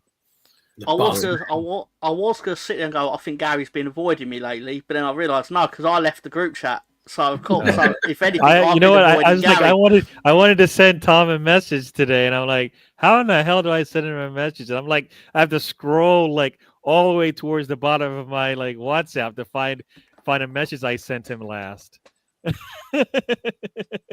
He did respond. I was very surprised. I did respond. No, I said it took. I was surprised he responded, but I was like, all right, cool. No, because I'm not talking to you, Gary. So of course I was going to respond to it. I was watching the football when you made an opinion on it, and I was like, yeah, okay. Can't remember what I exactly said in all truth, but no, you said said he's having a bad day because that was James. I said that one he was out by himself. I'm like, just take the strike one time. Mm-hmm. He takes 2 or 3 touches. By the time he does, the defender's all over him. It's like, dude, you just wasted that opportunity. Check out Sam. Jordan, it's Mr. Tom. I'm Mr. Tom from the chat in Dan Guna. I was slaying the quiz. Is that too arrogant to say I was slaying the quiz? Anyway. Check out Jordan. It's me. Sorry. And that's Sam. That's Sam Greenwood. Yeah, check out Sam's channel right here. Check out DWTT. Oh wait, you're on DWTT, so yeah. Check out Mr. Tom's Wrestling. I think that'll be on tonight. Check it out, and then later on we all love Leeds. Miss Melina has joined us. Check her out. Friday Lights, I believe this is Spencer. That is the Holiday Lights, man. Yes, we got Jordan. Jordan has joined us. Welcome to the show, Jordan. I'm not going to say your last name just because I don't know. Your name's actually Is your last name really Jordan? Is your name really Jordan Hyman? Yeah, I don't know when people do it for jokes or not, right? Well, that's what I was asking, because I don't want to ask him do the same jokes that he must have heard since he was 5. True. If that is the case. Well, thanks for joining, Jordan. I'm not until you confirm. I will. But you got Rosie. Also, you got Big Gunner's channel. I don't know what he does on there, if he does anything, but check it out. The Gunner channel with Dan. A couple days a week, he's out there. Yeah. Jordan. I guess it's Jordan Hyman LFC. So there you go. That's confirmed. There you go. Jordan Hyman. He's got his own channel. I think LFC means he's a Liverpool fan. Thanks for joining us.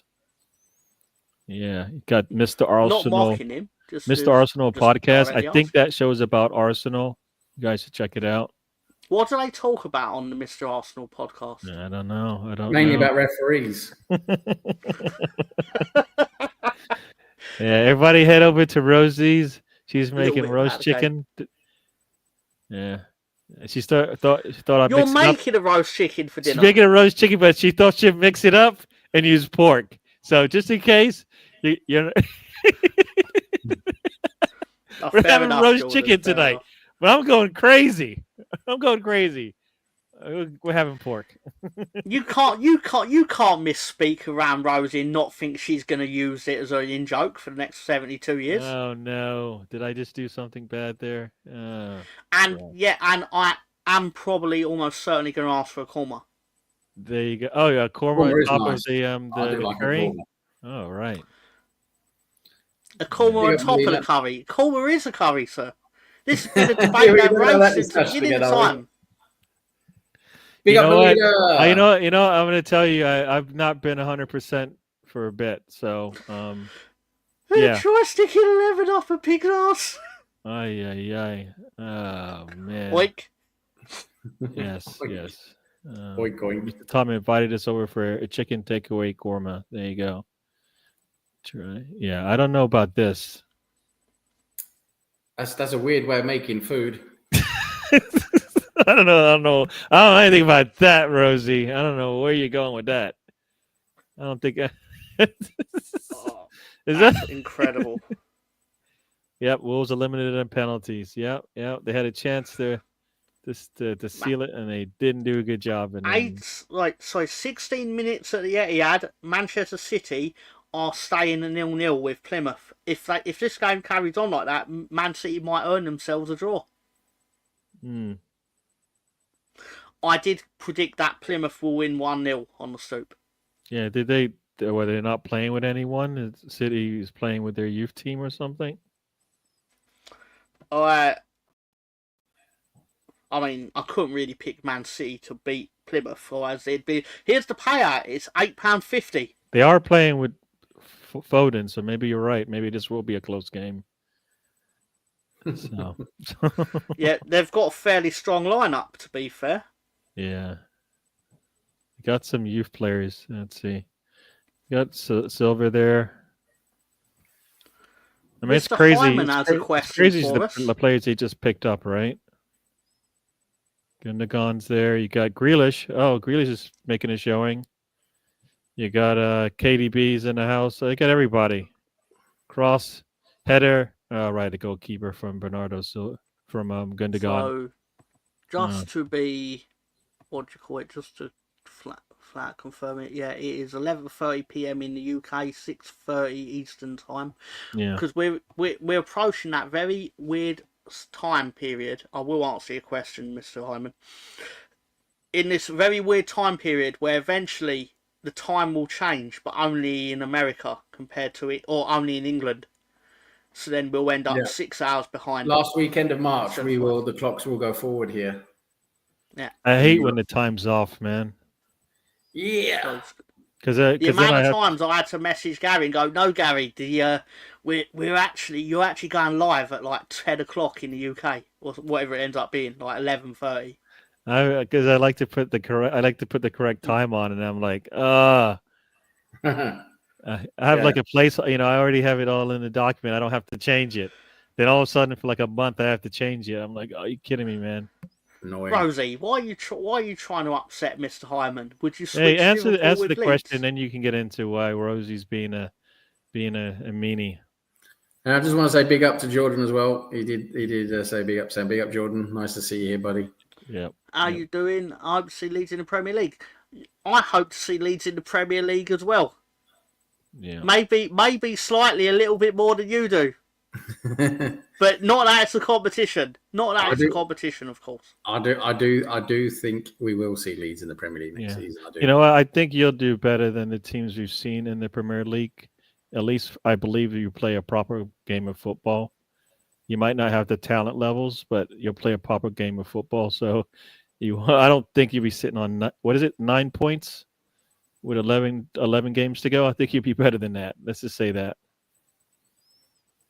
So, CM Punk's going to win the Elimination Chamber tonight. Interesting. He's not, but okay. Okay.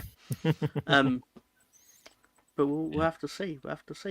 What a surprise that Herbert is a CM Punk fan. What a surprise. Can't say I'm shocked. Anyway, but right. no. 13 points clear, Gary. Yeah, I know. We know. Yeah, we know. League's done. We know. Yeah. No, I don't even know what to do with football right now if we don't win on Tuesday. We got to win on Tuesday for me to feel. I can see PSV knocking us out now. That's the problem with that. That's why you have to win on Tuesday. We can't go back. We can't go back to London down a goal or two. It's just not going to work. Stupid. So, but yeah, it's been 3 hours. I think we've enjoyed it. But I think it's time to go. Mr. Tom will probably do another 3 hours, and the man needs his rest. So, Mr. Tom, what say you?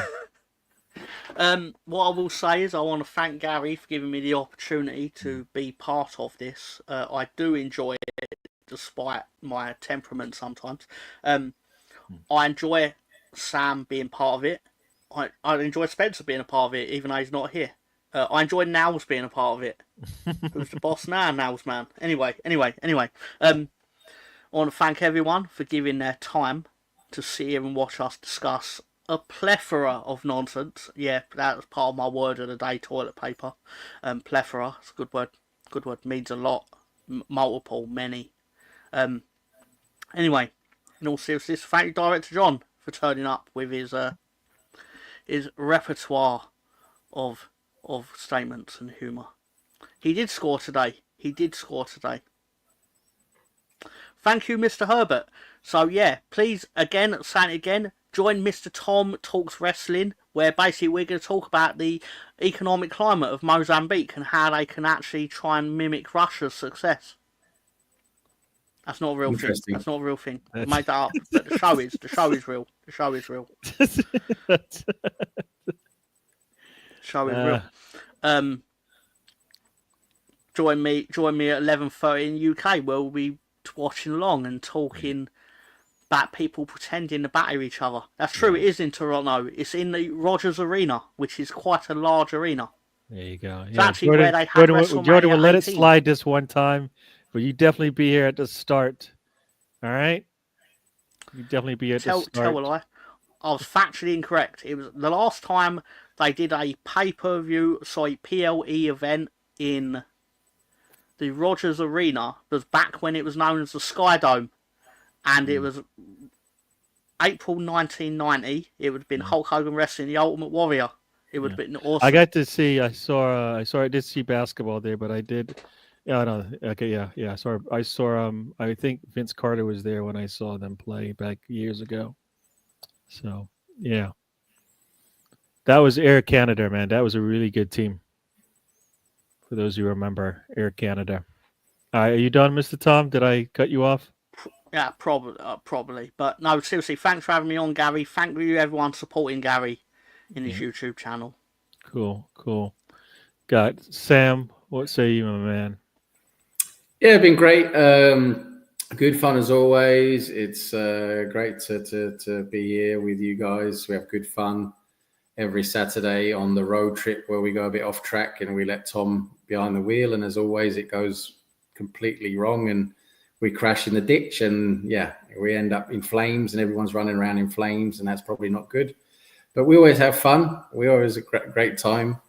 And everyone in the chat makes it good fun. We love all the participation from everyone in the chat. Really, really good fun as always. Yes, I'll be joining Tom later this evening, 11:30 p.m. UK time, for the live watch along of the Elimination Chamber on Netflix. Join us for that. That'd be good fun. We'll have a laugh. Yes, I hope everyone has a great Saturday night, rest of your weekend. Hope Arsenal managed to beat PSV away on Tuesday. I think that'll be tough because we're not very good. And before we go, remember everyone, if you're in a tough situation, remember that you could always be a one-armed man hanging off a cliff with a Mars bar in your pocket. That wouldn't be very good. So you're always better off than that. So I want to say thank you very much. Have a great evening. There you go. Is that because you want the Mars bar, but you know better than to go grab it? Is that what you mean? Well, if you're hanging off a cliff, if you're a one-armed man and you're hanging off a cliff, that's your only arm you've got. And in your back pocket, you've got a Mars bar. It's not good luck, is it? You're not going to be able to have that Mars bar. So I'm saying you could be in that situation and, that would be worse than anything else. There you go. Well, as the guys have said, thank you again for joining us. We definitely enjoyed doing this show. We talk some football. We talk some Leeds, we talk some Arsenal, and we talk a lot of other stuff. Whatever it is you want to talk about or what we want to talk about. So thanks for joining us. We'll do it again next week. I think Arsenal would have played just the one game by then. So Leeds, I think you guys have 2 games coming up this week. I believe next week, correct me if I'm wrong, we are playing away at Portsmouth, and then we've got a home to Millwall in the next midweek. So there you go. So you got we've played all the top 6. Sorry, with the highest ranked team that we've not played twice is Bristol City, and I think they're about 8th. Yeah, and hopefully he's talking about trying to get closer to that double-digit lead, right? Right. That would be nice. It would be nice. There you go. Yeah, no, Jordan, thanks for joining us. You got to see a lot of the show because we extended it, but we'll see you next week. We'll be back same time, 10 a.m. over here in the UK, 10 a.m. over here in the US. And, talking of extends, 3 p.m. for you guys over there. Oh, Willie. Yeah, people, join us. We'll be back. PG. If you haven't already, subscribe and like. Check out all the shows. Miss Rosie has definitely given you the links, and we'll be back We'll see you guys on the next one. Thanks for joining, and we're out. Life is a journey. Don't waste the trip. Enjoy the ride.